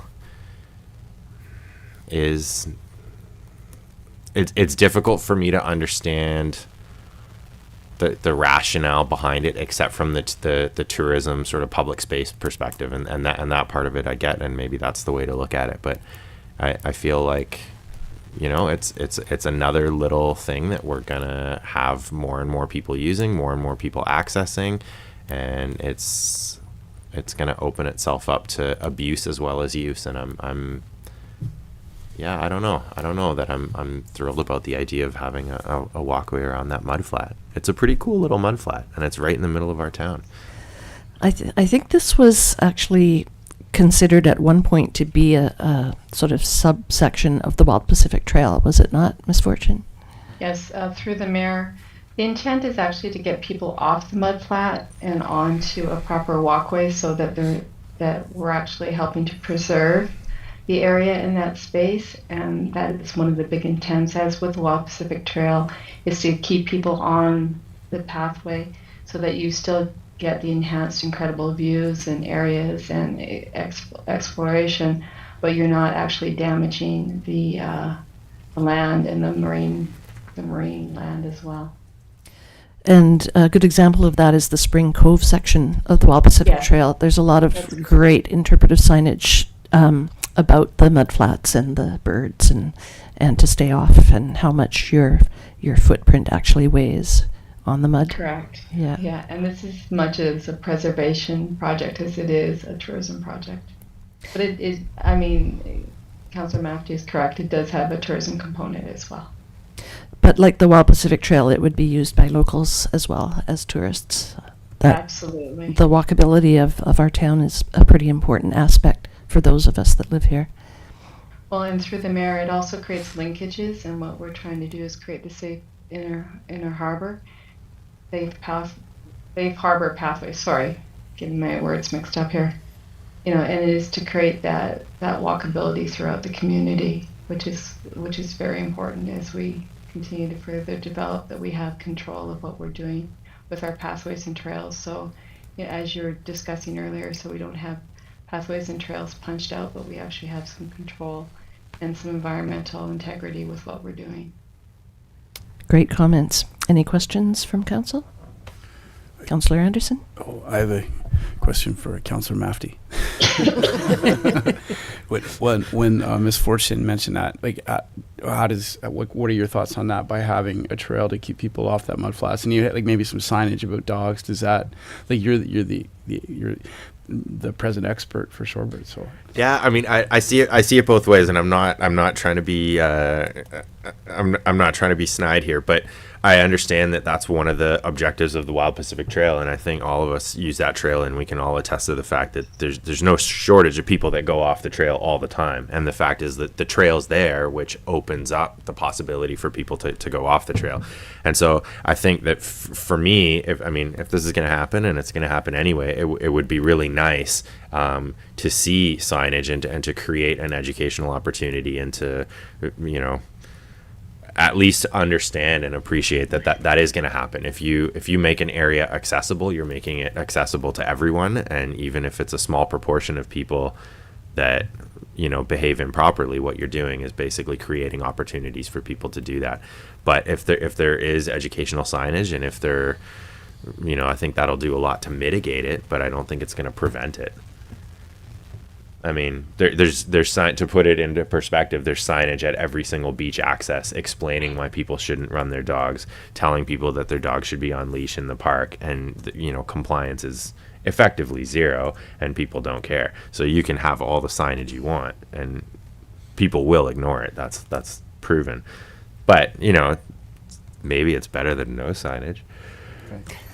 And that's why Comer's actually does a summer closure for no dogs. Yeah, that's relatively new, and they're really struggling with compliance there too. And that's like a really small proportion of, like, technically every beach is supposed to be on leash only, and you can get the stats from the park, but it's horrible. So, you know, that's my 2 cents. Any other questions for Ms. Fortune? No, there is a staff recommendation if someone would like to make that motion. I will move that council support the submission of the Harbor Walkway Management Plan and Park Project application as presented in report number 23-147 to Front Counter BC, FCBC, to obtain Crown land tenure within the Inner Boat Basin. Do I have a seconder? I'll second that. Councillor Anderson? Any further discussion? All in favor? None opposed, that carries. Thank you, Ms. Fortune. Thank you very much. Good night. Good night. Good night. The next report item is 7.4, BC Housing Community Housing Fund Grant, and our Director of Community Planning, Mr. Gregg, will present this. Thank you, through the mayor. We're very pleased to be bringing this forward because the deadline is next week, so it's now or never. So there's 2 resolutions that are being recommended to council. One is about supporting the application to BC Housing for the Community Housing Fund, and the other is really moving forward the notification, the potential for the lease with the West Coast Community Resources Society, who would really be the partner in on the project. So really the process for that is giving notice. It's a disposition of land by lease, if you will. So we have to give notice for that. That is rolling, going out to the paper, so that at the next council meeting, council could consider authorizing the lease. And that would be, of course, subject to getting the grant that makes this project possible and all that.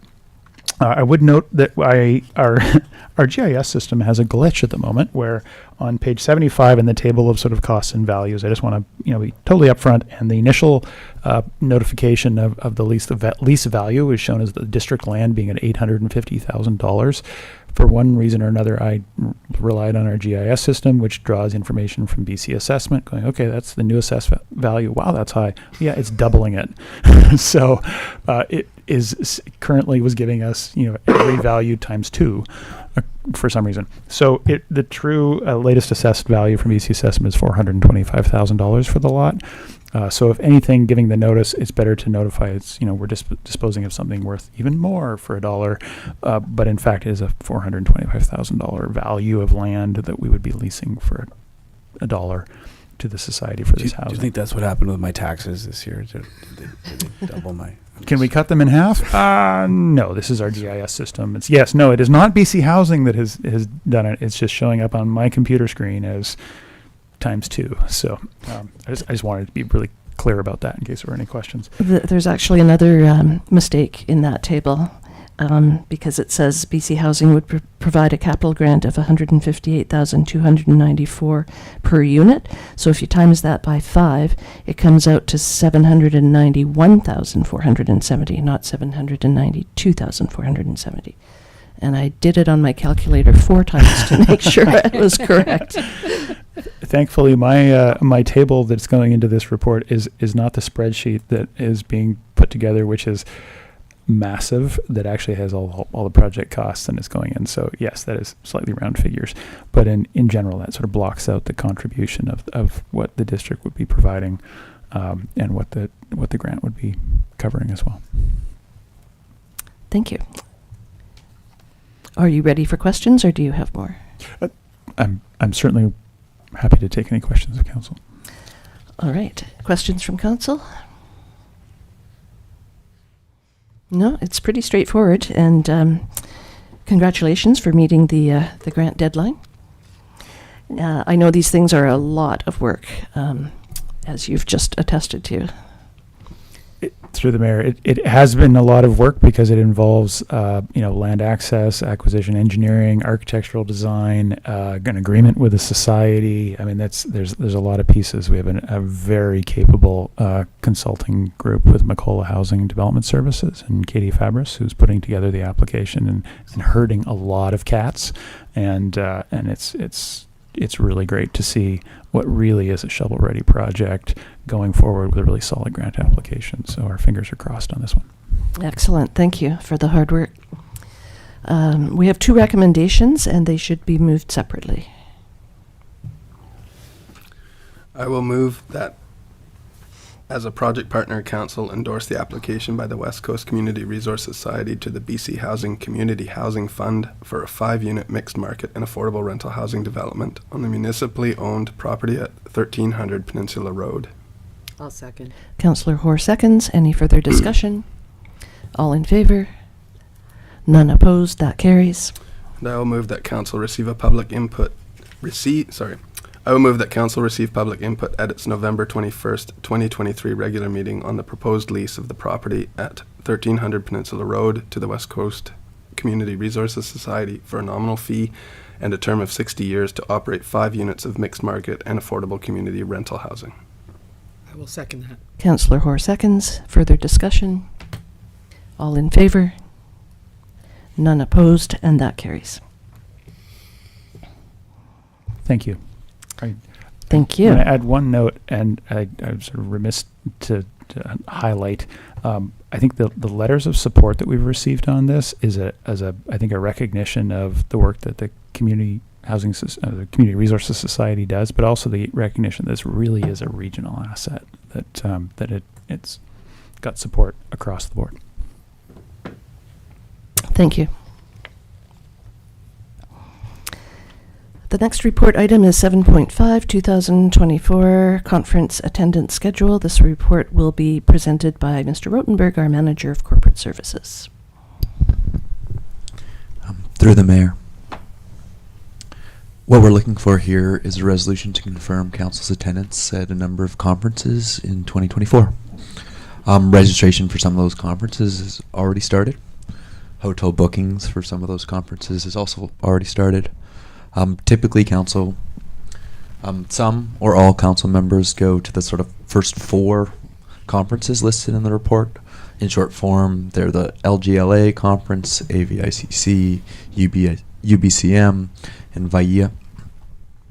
From time to time, we have had the mayor go to the FCM, Federation of Canadian Municipalities Annual Conference and Trade Show. It's typically further afield, and that's why typically we do not budget for someone to attend that. This year it's in Calgary. If you take a look at Schedule B, we provide estimated costs for attendance for one member to attend each one of these things.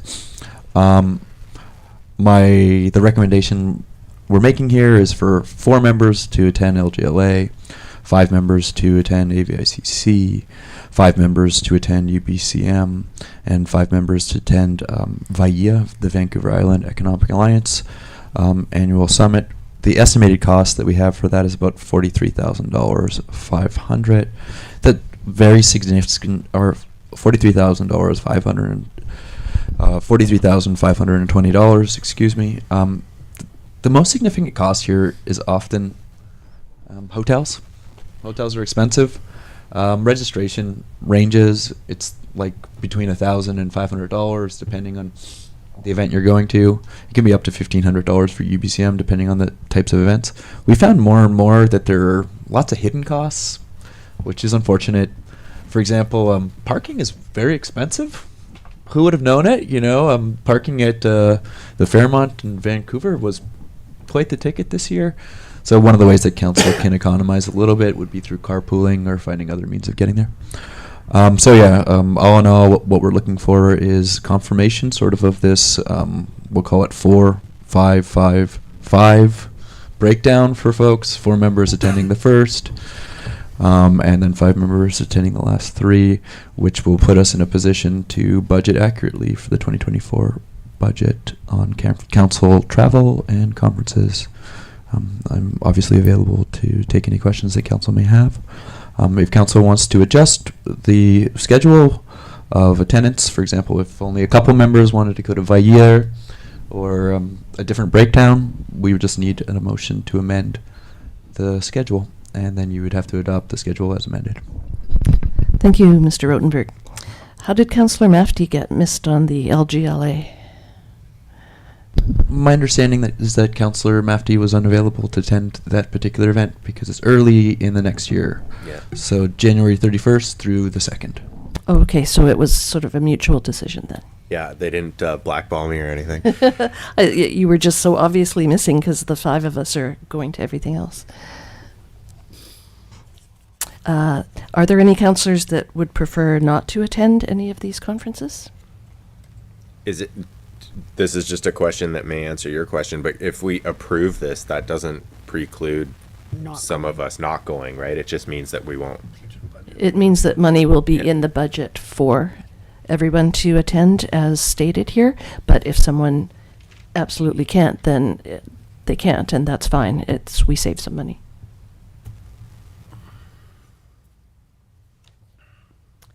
Okay, so we have a recommendation here.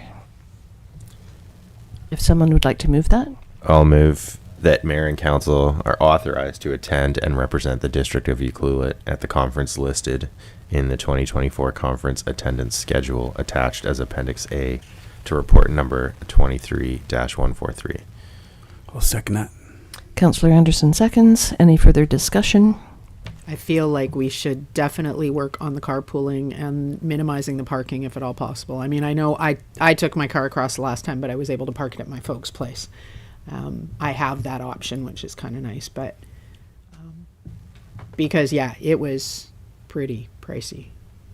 So, And I do prefer to fly if that's an option, because then I don't have a car. Right. And the flight is often not much more than what, ferry and gas would cost anyway.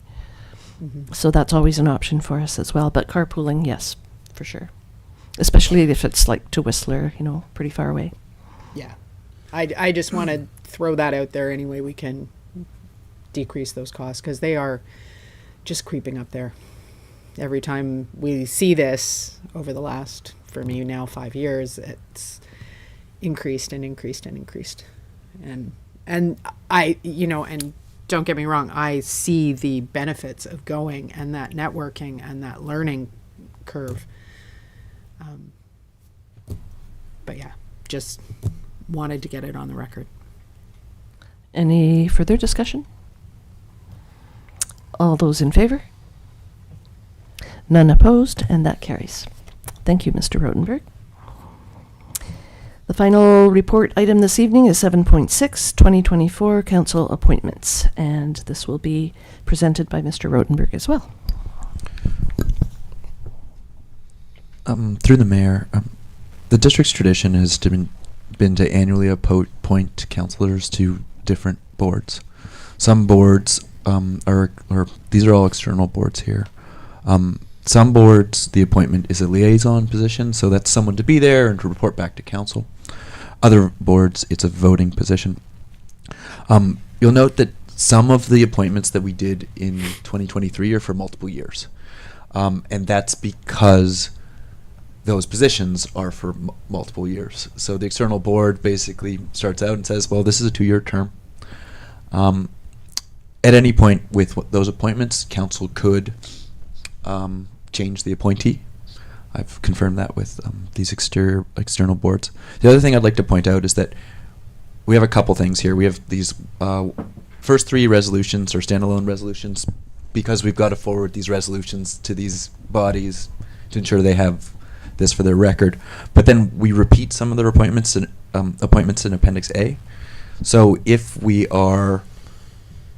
council decides to make different appointments in motions 1, 2, and 3, the appendix should also be amended. I've reiterated the appointments that were in place this year. Of course, the downside of that is that councillors don't have the variety of experience that they may want. The upside of it is that you get continuity, and you have councillors that already know how things work at these external agencies and external boards, and can continue to get work done. I can help you guide you through any amendments you may want to make to the appendix, if that is council's choice. The other thing we're looking for here is a resolution to designate the acting mayor's schedule for 2024. We're using the same schedule as this year, so if for some reason that schedule doesn't work for you, it would be the appropriate time to amend that. If there are any questions, I'll do my best to answer. Thank you, Mr. Rotenberg. I can see by the schedule of what page are we on? 137 of who has what committees. We need to find something for Councillor Mafty to do. He's my alternate on the ACRD board, but you probably won't have to attend any meetings. So yeah, we're going to have to find something for you. Yeah, is there a shorebird committee I can sit on? A shorebird committee? Not that I know of. I did have one question. Very recently, there was a resolution to have me represent the District of Ucluelet on the newly formed ACRD Transportation Advisory Committee, which we just had our first meeting. So should that be on this list, or is that very recent resolution good enough to hold it for a year? You know, the maybe you can provide me some clarification there. Was that appointment through the ACRD, or was it? No, it was from us. It was from us. Yes. Okay, in that case, that should probably be posted on the 2024 schedule as well. So that would be an amendment to the schedule itself. Okay. Does anybody else see any amendments?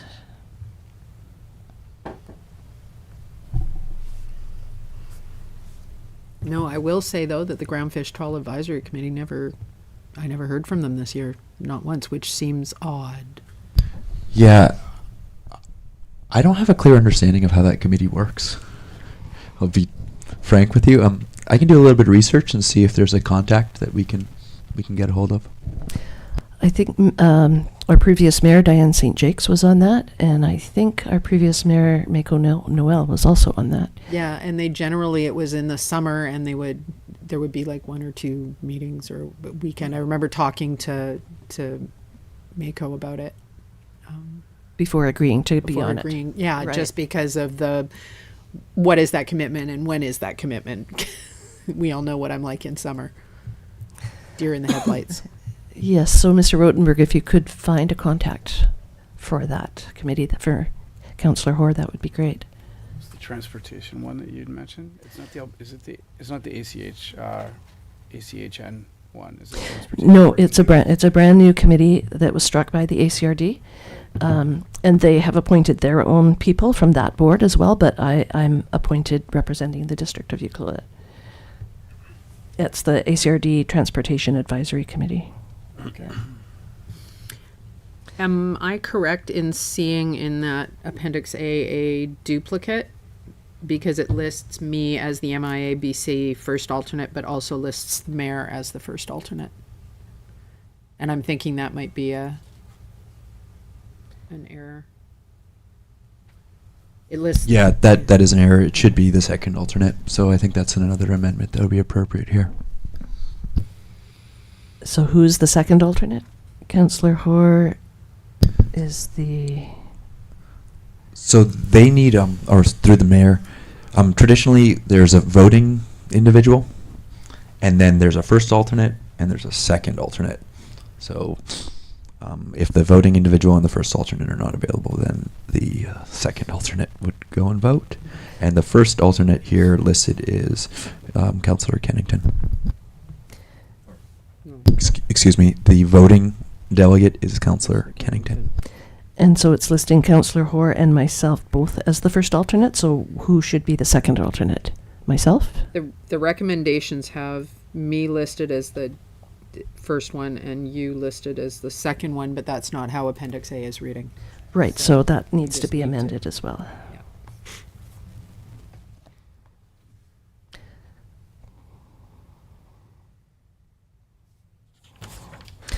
Okay, so...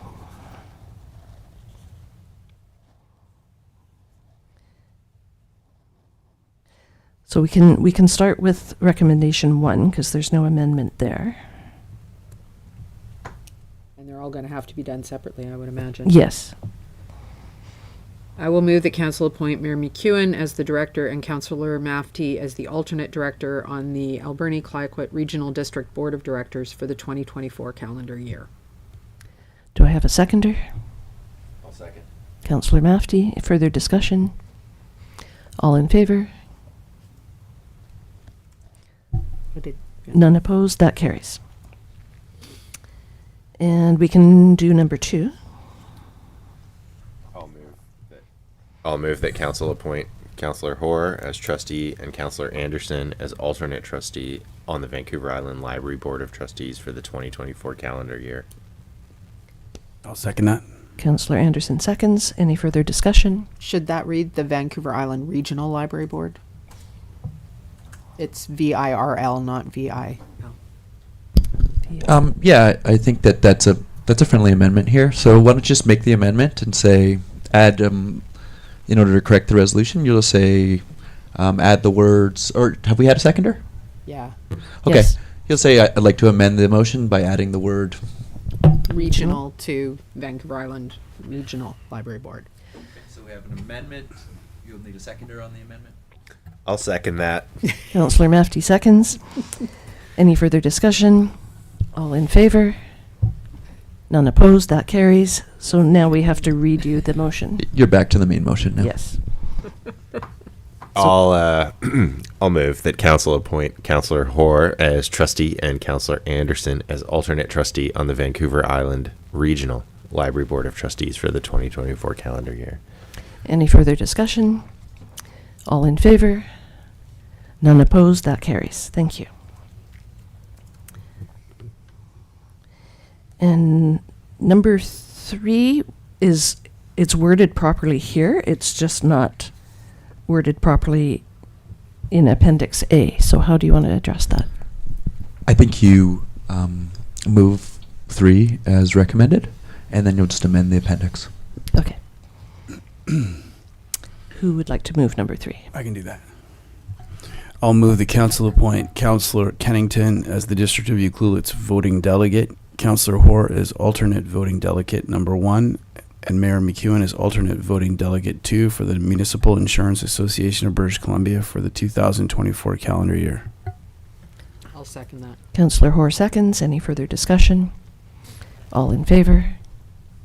None opposed. That carries. And this is where you'd like the motion to amend Appendix A. Yeah, exactly. If you follow sort of the guide in the box of options at the very end of the report there, that could help.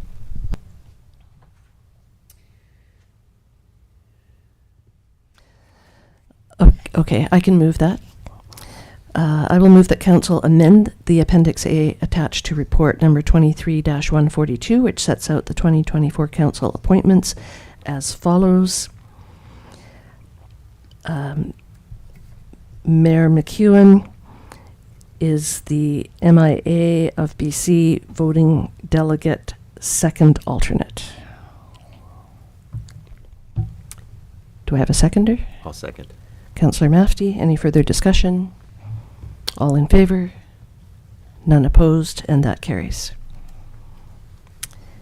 Then I believe you wanted to add yourself as the ACRD as well, or the ACRD Transportation Committee. Yes, so I will move that Council amend the Appendix A attached to report number 23-142, which sets out the 2024 Council appointments as follows. Mayor McEwen is also on the ACRD Transportation Advisory Committee. I'll second that. Councillor Hoare seconds. Any further discussion? All in favor? None opposed, and that carries.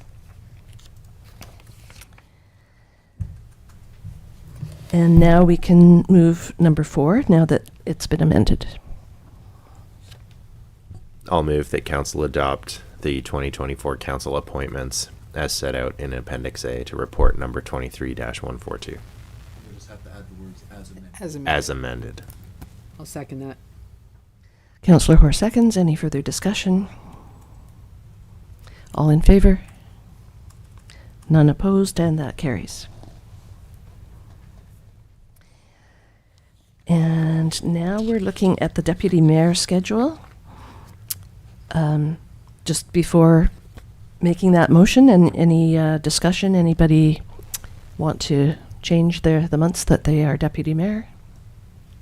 It seems to be the same slots as last time, and I think we should probably rotate through to make sure everybody has a crack at the on and off season. Oh, there is no guarantee to what is on and what is off, just saying when it comes to acting mayor. True. Well, the summer months are a little easier because we only meet once a month instead of twice. I would like to point out that in 2022, I was the acting mayor in the summer, and I think I had to chair 5 public hearings. So, quiet is not always quiet. Mm-hmm. Got you. All right. Well, we can move number 5 and then possibly look at switching people up for the following year. If somebody wants to make that motion.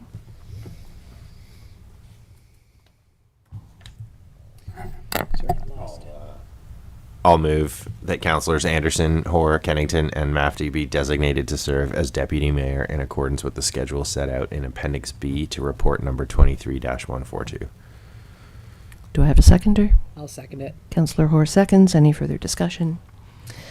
All in favor? None opposed, and that carries. All right.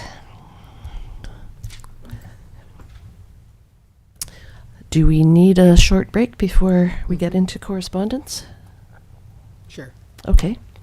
Could I have a motion for a 5-minute break? So moved. Councillor Hoare, seconded. Councillor Anderson, all in favor? None opposed, and that carries. Excellent.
We have everyone back. That's great.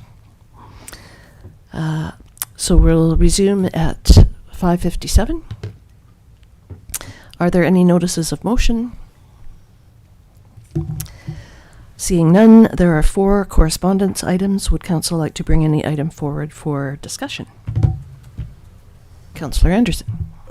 Perhaps the first one, the request for support from the Nanaimo Regional Hospital District, letter of support request. I'm not sure how we proceed with that, but I did notice that they gave a template that I think we just have to sign. That it's at the bottom there. But a new patient tower, new cancer center, new cardiac catheterization lab, high acuity unit, and a long-term care home. Those are all sorely needed. So I think you can just make a motion to provide that letter of support. how do I say that? Just say. They actually canned the motion on 156 on page 156. Yep. Oh, there's your motion right there.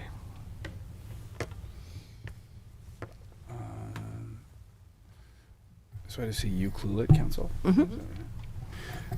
I move that Ucluelet Council provide a letter of support directed to Health Minister Dix for the Nanaimo Regional Hospital District priority capital projects, including the new patient tower and cardiac catheterization lab to be located at the Nanaimo Regional General Hospital. I will second that. Councillor Hoare seconds. Any further discussion? All in favor? None opposed? That carries. Thank you. How do we actually do this? Do I sign this or? No. No, I believe staff looks after that. Yes, Mr. Rotenberg said yes.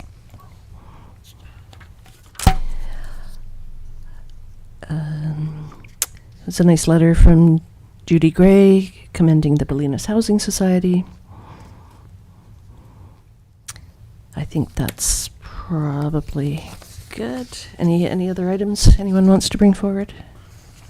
Well, I will comment that reading the letter from the Okanagan Basin Water Board, I was actually unaware that BC is one of the provinces that does not have a, what is it called? The drain, oh, crap, I've got to find the right page. I'm on the wrong page.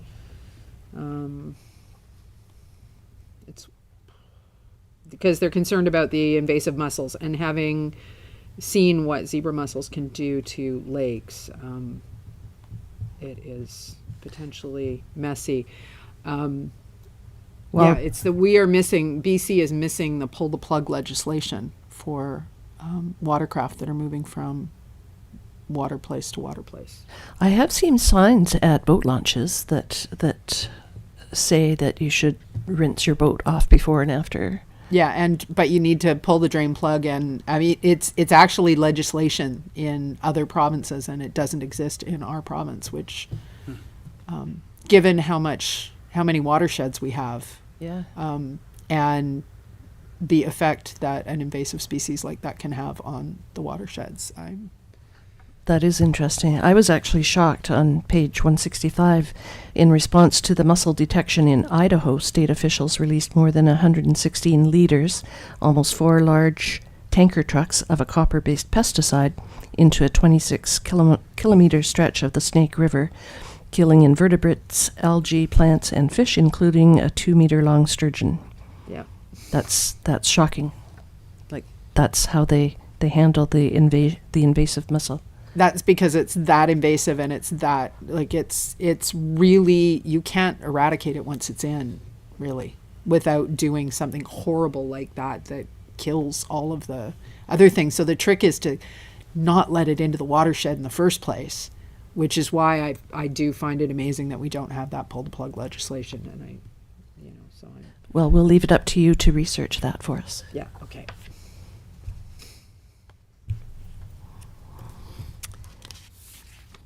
There are also 4 information items. Are there any items council would like to bring forward for discussion?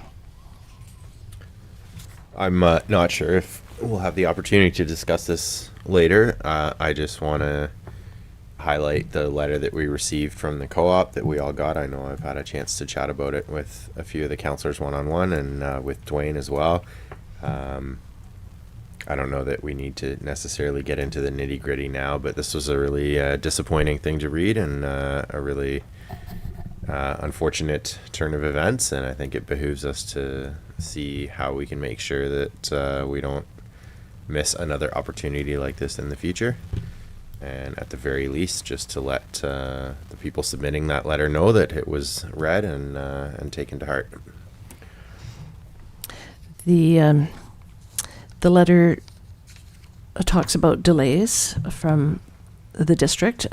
What it doesn't say is that the interest rates were a very major contributing factor to their decision to pull the plug on this one as well. So I just know that from speaking with them. Mm-hmm.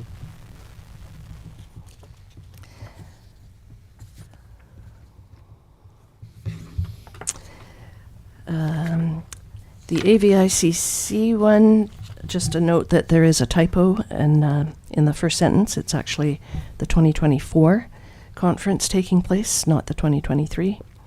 April 12th to 14th at the Victoria Conference Centre.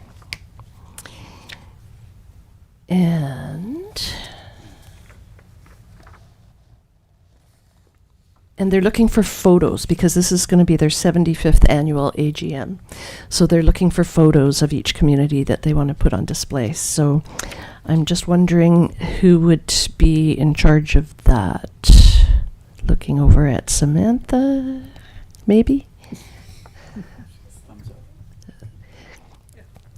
So staff will figure that out, right? The deadline's not until March 1st, I think, so lots of time to think about that.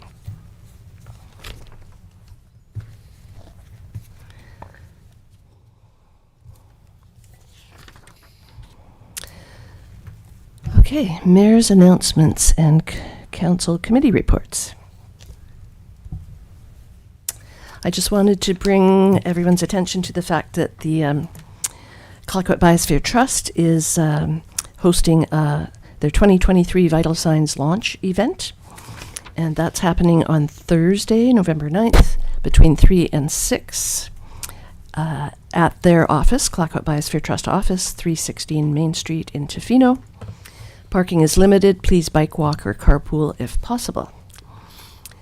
They will be taking pictures and will broadcast the event on Facebook Live.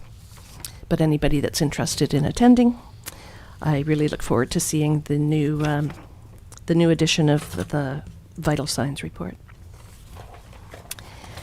And as well, just a reminder that on Saturday, November 11th, there will be a Remembrance Day service.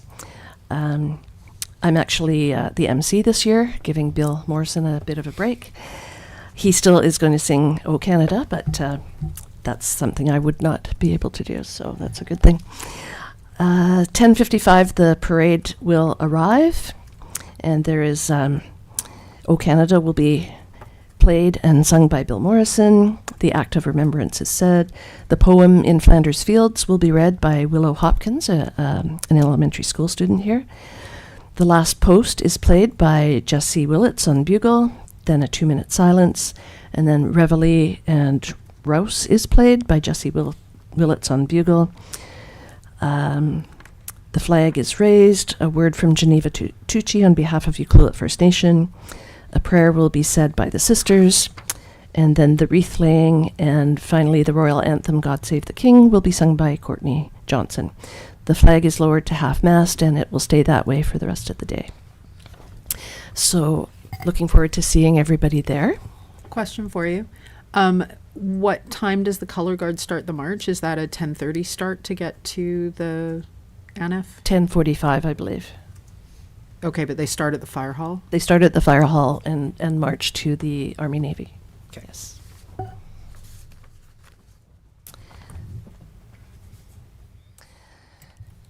Okay, Councillor Anderson, any committee reports from you?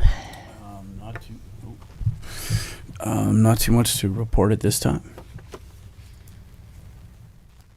That's right, you missed the VIA conference.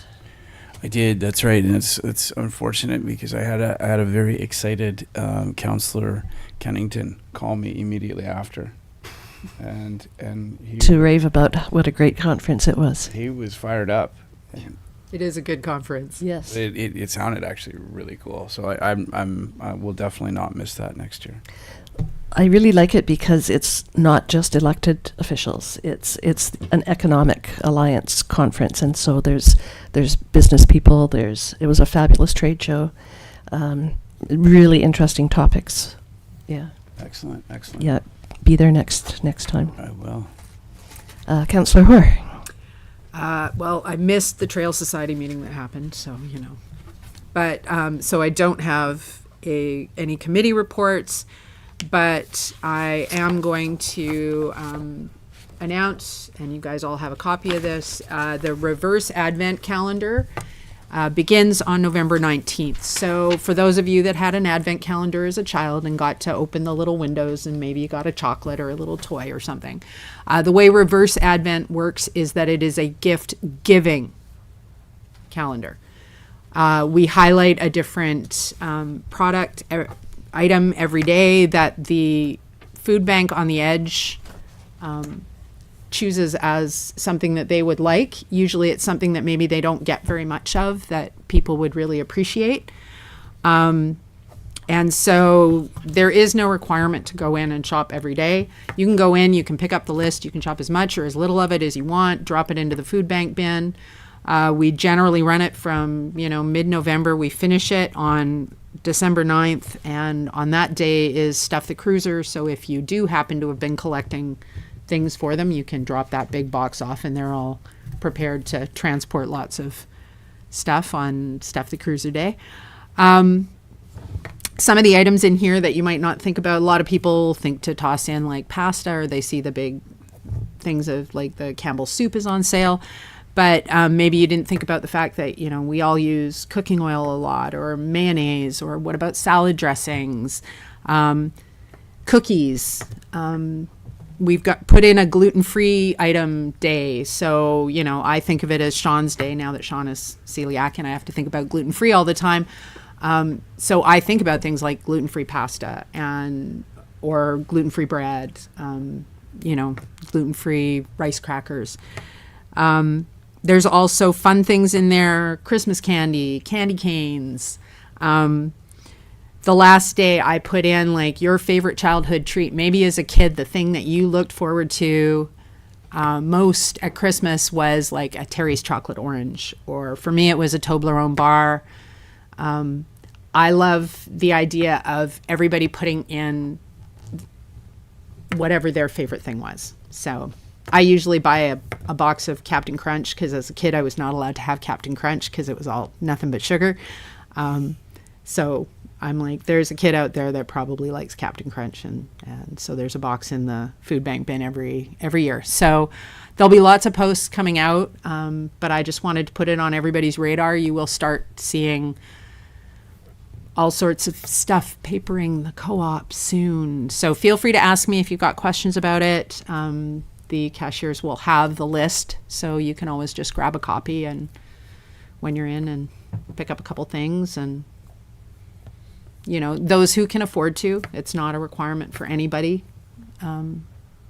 Just a thought. Extra items for the food bank. Thank you for that. And thanks for organizing that every year. Have you met Chris? Yes. Councillor Kennington. Okay, so we went to Bahia a couple of weeks ago. Very productive, and it was really a shame that you guys couldn't make it, but next year for sure. A couple things, I spoke to everybody and anybody I could. One of the gentlemen I spoke to was part of Export Navigator, which is provincially and federally funded sort of business consulting, and it's free. It's a free service. So businesses in the community that are having trouble getting their products out of Ucluelet, asking for rides, let's say, to drop off products here and there, they can consult with these guys, and they will assist in getting your products out to the larger market globally. So it's a great opportunity and it's free. So if anybody needs information on that, feel free to reach out to me. Another one, SBBC. So this is Elevate Every BC Business, and they offer a $5,000 reimbursement grant to businesses who do accessibility upgrades. So if anybody's thinking about doing an accessibility upgrade, they should definitely, out of the goodness of their heart, they could apply and potentially be reimbursed $5,000. Won't cover everything, but it certainly won't hurt. And then I attended Vancouver Island's Ocean Economy, and this is the one that really got me excited. And they were talking about the blue economy and how in the next 30 years it's going to be a multi-billion-dollar industry. And here we are on Vancouver Island. I was informed that Vancouver Island, and I didn't know this, is in the foreign trade zone, which allows us to receive foreign investment for business opportunities. So that's huge for Vancouver Island, and I was encouraged by that. The people I spoke to, Jason Goldsworthy of COAST, which is the Center for Ocean Applied Sustainable Technologies. And so what they do is they work with partners to bring new technologies to places. So they do test bedding for things, ocean monitoring, etc. And I spoke to him about, we were thinking about going the seaweed route. And then I also, in passing, mentioned tidal energy, and that's where his ears perked up, and he wants to connect and sort of explore that, because what they do is they seek out test bed areas, bring the technology and its training and its infrastructure, and they said there's funding through BC Hydro for that, so that's a really exciting connection to make. So I am going to follow up with him. I met Mark Smith of Pacific Seaweed Industry Association, and they're based out of Port Alberni. And what they do, their boilerplate is, we are working to build out seaweed industry from the Pacific region. In doing so, jobs will be created, ultimately establishing profitable blue economy for all involved. They work with people exactly like us to sort of foster and build the entire industry as a whole, because it's fairly new. So when I approached him, I said, hey, we had identified this as maybe a strategic one of our priorities to diversify our economy, and seaweed was one of the things that came out, and he again got very excited. I spoke to him today. He's in Scotland, but when he gets back, it would be a good idea for us to invite him there, because they're based out of Port Alberni. I think it'd be pretty easy to connect, and they seem willing to help us take our idea a little bit further, so that was pretty exciting. And it's not a particular business, so we wouldn't be seen as helping a business, because they're an association that works with all businesses. So if we can attract the right partners there, that'd be very positive. The other company I talked to, which is kind of in that vein, is Shift. These are all Vancouver Island companies, which is what's really exciting about it, and they're doing amazing things. So Shift does all this crazy aquatic robots and submersibles, and they do ocean monitoring, and they're working with the Nanaimo Port Authority to mitigate and minimize disturbances at the port for wildlife and the environment. So I spoke to him about, again, that seaweed piece, and was there anything that they did that was related to that? And in fact, yes, there is. They can go in and they can do data collection and then come back and do data collection again and see how things are going. So if we were to spread out into the seaweed business, well, not business, but the industry, in partnership with First Nations, to make sure that we're monitoring and not doing any harm and damage to the environment, so that we're doing it sustainably. They talk about the blue economy and the ocean as an asset, not a resource, so it's not like the foresting industry where there's positive outcomes from the industries. So that's a major focus of those companies. Then I went to a workshop, Community Design and Development, which was a strange one because it's a 2-year workshop. I have to go back next year to see if our ideas panned out into anything positive. But one of the speakers, a First Nation speaker, talked passionately about building form being exclusionary, and she described her family unit as being a house that had 3 kitchens and 10 bathrooms and that sort of thing, and how our zoning does not allow for those types and forms of housing, and that they're advocating for looking more broadly at the family unit and the housing typology that we're using in our zoning to stop restricting these kinds of inclusionary housing developments, and family unit being the heart of community, that the missing middle and the lack of housing that allows families to grow and stay. So we're building a lot of condos that are one bedroom and whatnot, but we're not really moving towards larger homes that are more affordable in a multifamily setting. So I think that's all I got for you. That's it. It was fun. It was a great conference. Great. Yes, it was unfortunate. It was just Councillor Kennington and I there, but we spread ourselves out pretty much, and covered lots of the sessions. So I was also there October 24th to 26th in Nanaimo. Some of the sessions I went to, there was a regional development session. Most of these are panel discussions, so it's really interesting to get different perspectives on things. The opening lunch had a guest speaker speaking about artificial intelligence and where that's at right now, which is pretty scary but exciting all at the same time. I went to the same one as Councillor Kennington, Vancouver Island's ocean economy, and at the trade show I spoke with a couple of the same people that he did. The next day, Circularity in Action, How to Turn Waste into Wealth. That's that circular economy that we've been to lots of workshops on. And the last one on the second day was From Roadblocks to Pathways, Moving People and Products. And so that was all about transportation throughout Vancouver Island. And the Rail Corridor Foundation is coming very close to actually getting that train back up and running. Well, I've been going to these trade shows for 9 years, and I always stop by their booth, and I feel so sorry for them because they just hit obstacle after obstacle, but they're getting much closer. And part of the part of what they had to negotiate is that railroad goes through 14 First Nation communities. So they're working with all those nations to make them the owners of the railway. So it's looking positive for that. October 29th, I attended Pumpkins in the Mist here at the community center, and I helped judge the pumpkin carving. And there were 3 categories: the scariest, the funniest, and the best under 10 years old. So that was a real treat. There were 3 of us judging, and we had to come to the same conclusion, which is not always easy, but we did it. October 31st, I attended the Resort Community Mayors meeting on Teams, and the discussion is all around RMI and MRDT and how we can convince the province to allow resort municipalities to use some of that money on infrastructure, which it currently does not really advocate. Although District of Tofino was successful in getting some of that money for their wastewater plant, but it was a hard battle that they had to fight for that. And they had to get the majority of the FRAPs to agree to it, the fixed room accommodation providers.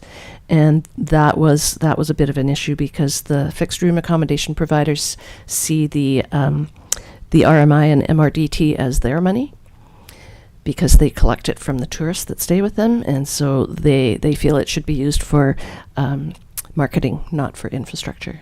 But Tofino finally did get that majority vote from the FRAPs, so hence they got some of the money toward that project. October 31st, also, I attended the first ACRD Transportation Advisory Committee on Zoom, and Ministry of Transportation was also there, Mike Pearson.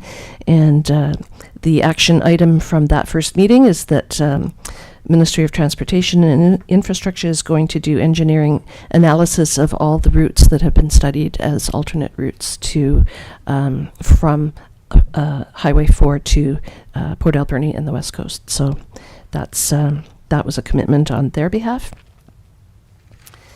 November 3rd, I attended an ICE-T meeting on Zoom, Island Coastal Economic Trust.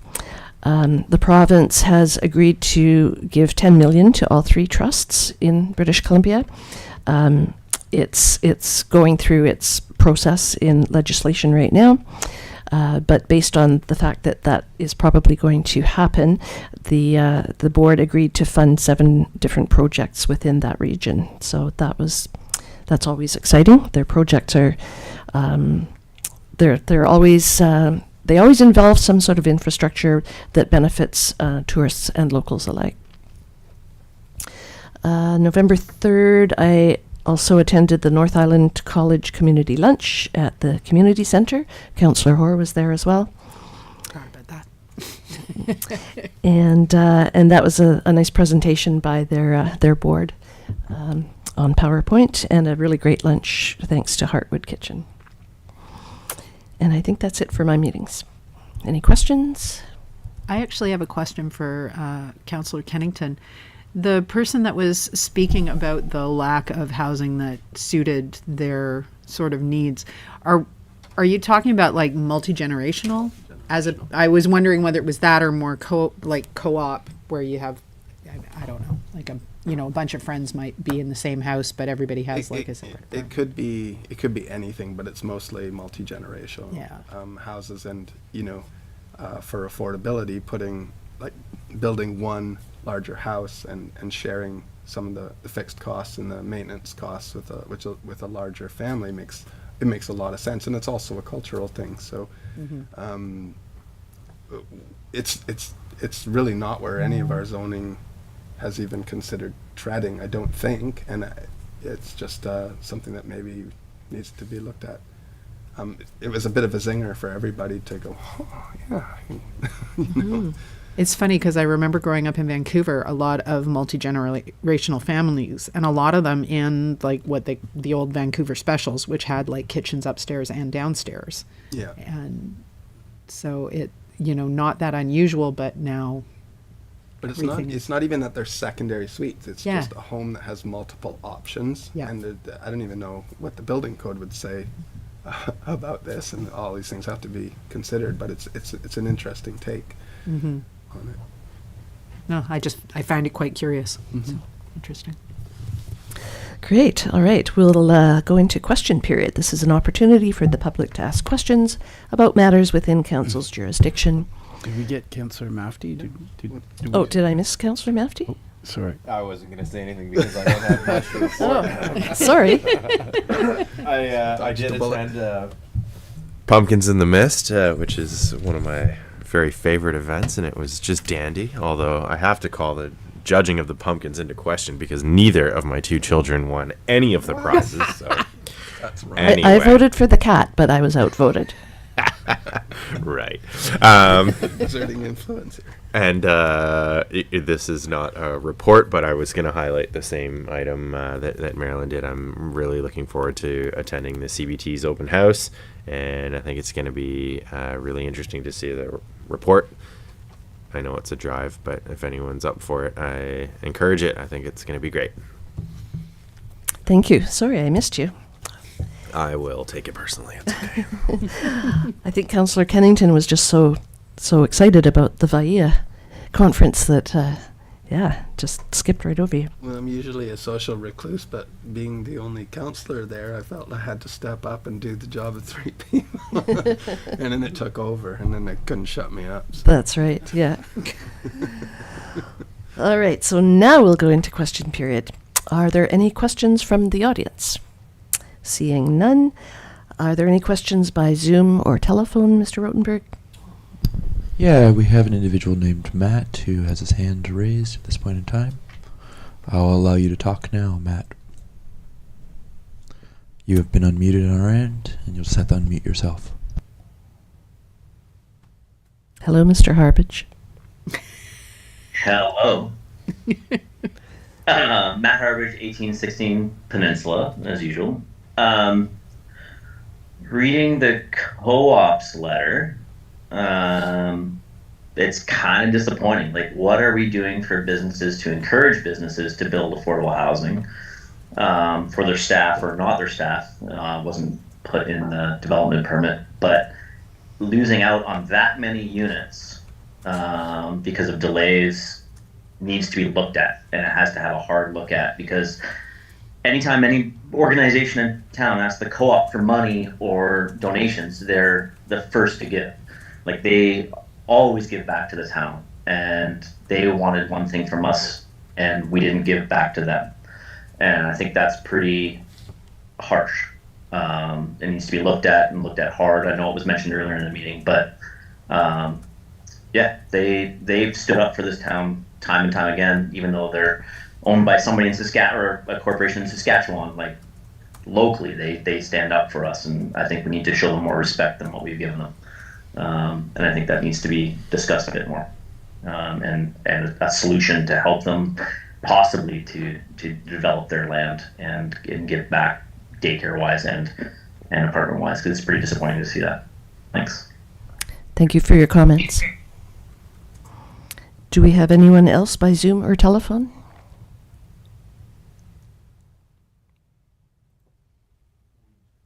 We do not have any more Zoom attendees at this point in time. And have we received any questions by email to communityinput@ucluelet.ca?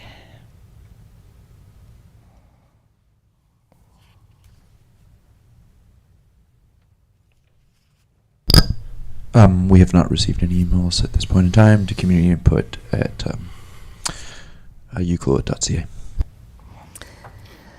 All right. May I have a motion to go into closed session? So moved.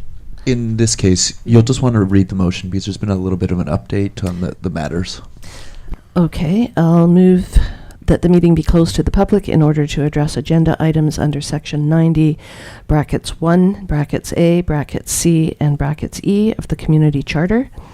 A, personal information about an identifiable individual who holds or is being considered for a position of an officer, employee, or agent of the municipality or another position appointed by the municipality.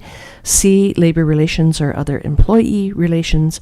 And E, the acquisition, disposition, or expropriation of land or improvements if the council considers that disclosure could reasonably be expected to harm the interests of the municipality.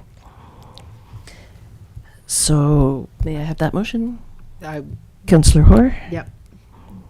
Seconder? Councillor Kennington? Any further discussion? All in favor? None opposed, and that carries. Council chambers is now closed to the public.